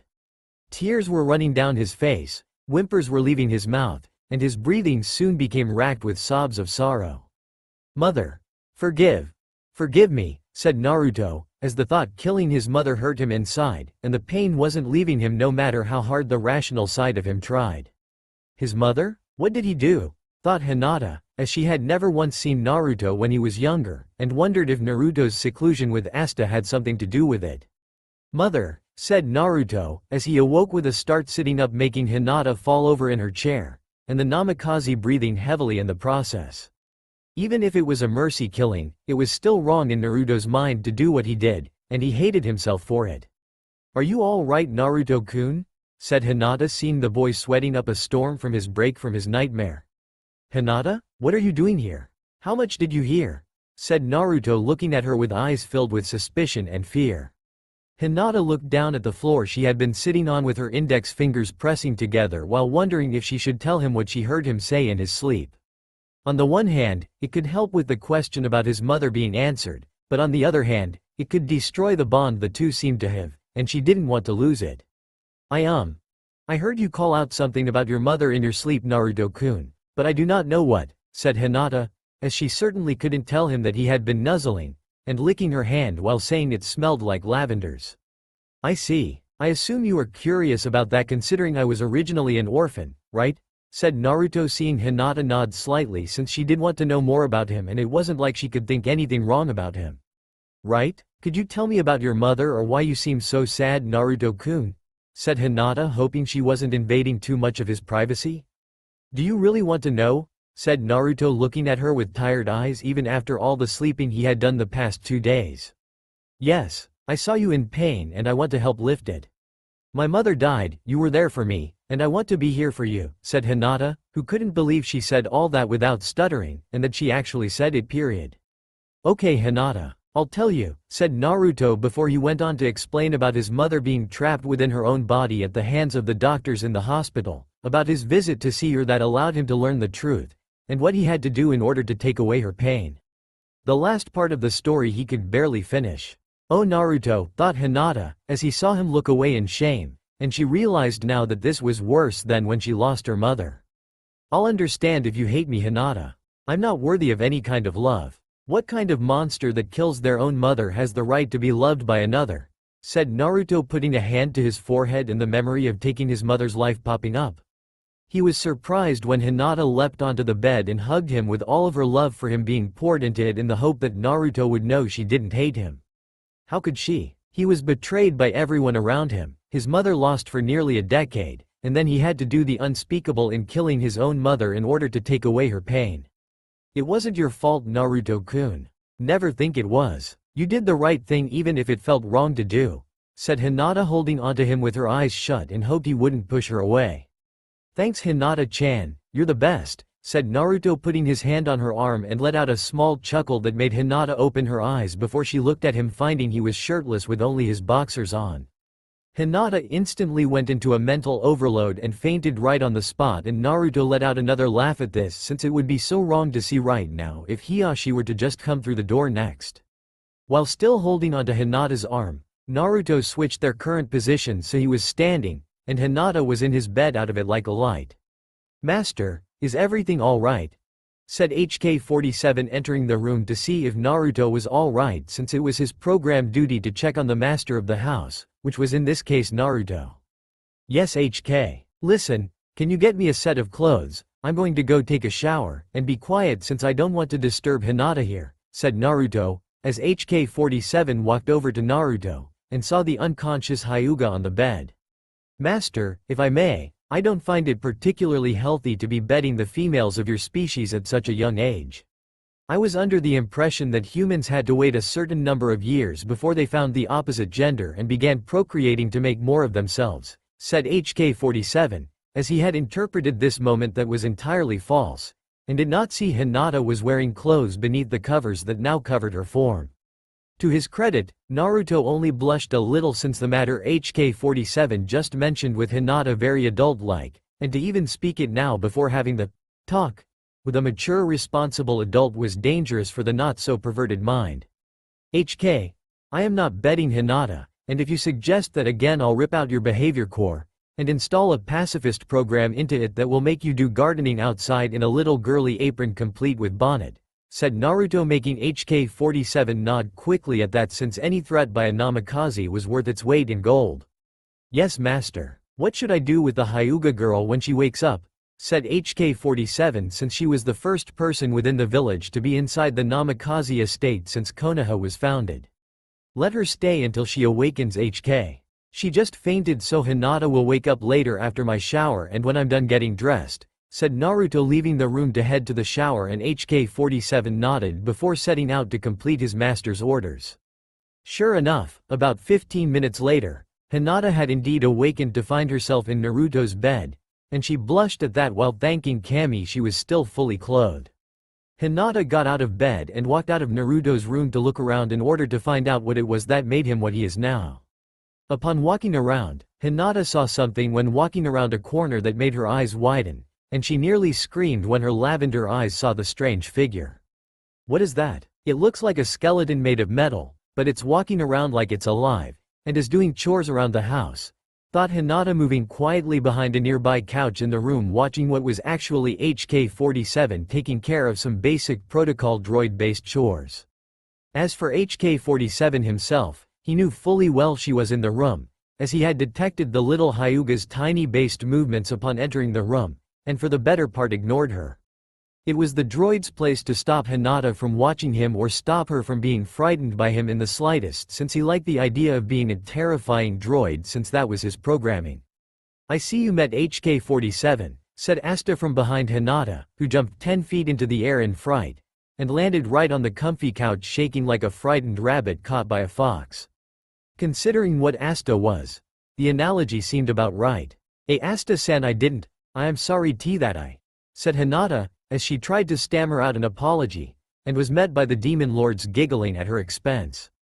Don't worry about it, you're not the only one in Konoha that's seen HK, as the Hokage was the first one to see him about 3 years ago, and you are now the very first person to see him while inside this house, said Asta, seeing the girl's eyes go wide at that.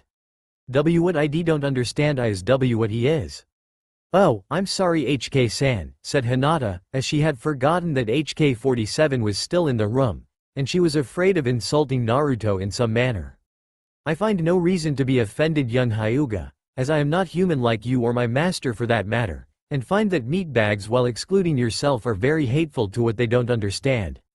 If you must know, I am what you would call a droid, and while not naturally made like other meatbags come to be, I do hold my own characteristics that are most unique, said HK-47, as he stopped his chores for the moment, and got a good look at the Hyuga girl while seeing she was thinking of using her bloodline limit on him. The only reason Hinata hadn't at the moment was because was too awed by HK-47's form and was slightly afraid to see what the droid looked like. Enjoying yourselves, I take it, said Naruto, wearing his Sith Lord-based clothing since it seemed to fit him perfectly over the Jedi-based one that Revan had once worn and shown him during the time he was training. Yep. Hinata finally met HK and I nearly scared her to death, said Asta, laughing at the shy girl's embarrassment and the red tomato face the Hyuga now sported. Asta, be nice now to our guest, and stop trying to turn her face so red that she explodes, said Naruto, sitting down in a chair across from Hinata. Yes, Naruto-kun, said Asta, as she sighed with a pout on her face at losing her chance for some fun, and decided to save it for another time. As the day went by, Naruto began to tell Hinata what Asta had already told her about him leaving for an unknown amount of time to see the elemental countries, and to finally be able to gain a breather from the suffocation that Konoha was giving him. Hinata was sad of course about that, but Naruto had explained to her that just because he was leaving for a while didn't mean she should give up on the fact that he wasn't returning at a later time, and said she should continue to progress in getting stronger so she can fix her clan from the inside. Hinata nodded in understanding, as she would fulfill her dream, and trust in the fact that if she needed help she could always count on Naruto to back her up. Konoha main gate the next day. Naruto was standing just in front of the open main gate with Asta beside him, currently in her Yuko form, as she was not afraid to show it, but felt the need to when they headed to the gate so people would see it, and know that she was the demon lord that they hated so much. In front of Naruto were the people, who wanted to say goodbye to him, as they wouldn't see him for a very long time, and would miss his presence around the village. At the moment, only the Hokage, hanged in his older self, Hinata, Hyuga Hiyashi of all people, Yuhi Kurenai, Inuzuka Sume, and Hitaki Kakashi were among the small group seeing him off. They all wished him the best of luck with wherever he went and hoped for his return to the village safely. Not having any second thoughts about doing this, Naruto, said the Sandaime, as he saw the boy shake his head, giving the Hokage a no, and smiled at them all before putting on his helmet. I'll come back in a few years, so don't worry about me dying anytime soon. Good luck in getting the two councils reorganized, old man, and a word of advice to prevent a repeat of history. I would suggest getting some of the more level-headed people in Konoha to be a part of them rather than those that just want power over everything, said Naruto, since it would help Sarutobi in the long run to have people that won't abuse their new positions anytime soon or ever for that matter. I'll keep that in mind, Naruto, said the Sandaime, as he would need to be very careful about whom he picked for both councils, and hoped he got it right this time.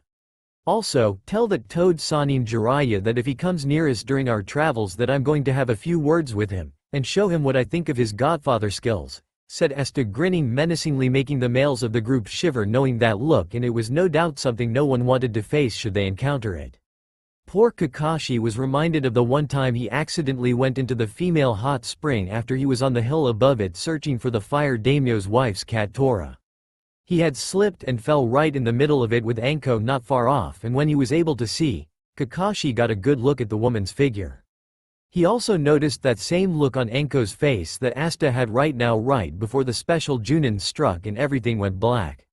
After that, the Cyclops was admitted to the hospital for snake bites, treatment to various snake poisons, blood loss, for obvious reasons, and multiple broken bones all over his body. I'll tell him when he arrives here next week, said the Sandaime, who also wished to speak to his stupid student about taking care of Naruto, and beat some sense into the super pervert in his own way. See you around, old man. Try not to age too much while I'm gone, said Naruto, seeing the Hokage laugh at that, but also got the meaning behind it, and would need to make a mental not to remember not to reveal that he had regained his youth. I'll be certain to keep that in mind, Naruto, said the Sandaime, as he waved the boy off with the others, and soon Naruto was out of sight with Asta not to be seen for several more years. With Naruto and Asta, so where do we go first, Naruto-kun? Said Asta, as she walked beside the boy, and saw him somewhat deep in thought, and she realized he was going to follow the force when it came to his destination. So many places to go throughout the elemental countries and so little time for us to do it, I'm afraid, Asta-chan. However, I do believe that Suna is in need of some much-needed help right about now, and I have a feeling that it along with Subaku no Gaara are going to be in grave danger soon, said Naruto, as he walked towards Suna, and Asta wondered if this had something to do with Shukaku sealed inside the red-haired boy. Only one way to find out, I suppose, thought Asta, as she was looking forward to seeing her old psycho friend again, and hopefully get the sand demon out of the current funk he was in along with his vessel. Yep, things were going to get pretty interesting around them during their adventures. That's all for now. If you want to see next part, then please like this video and subscribe my channel. Thank you.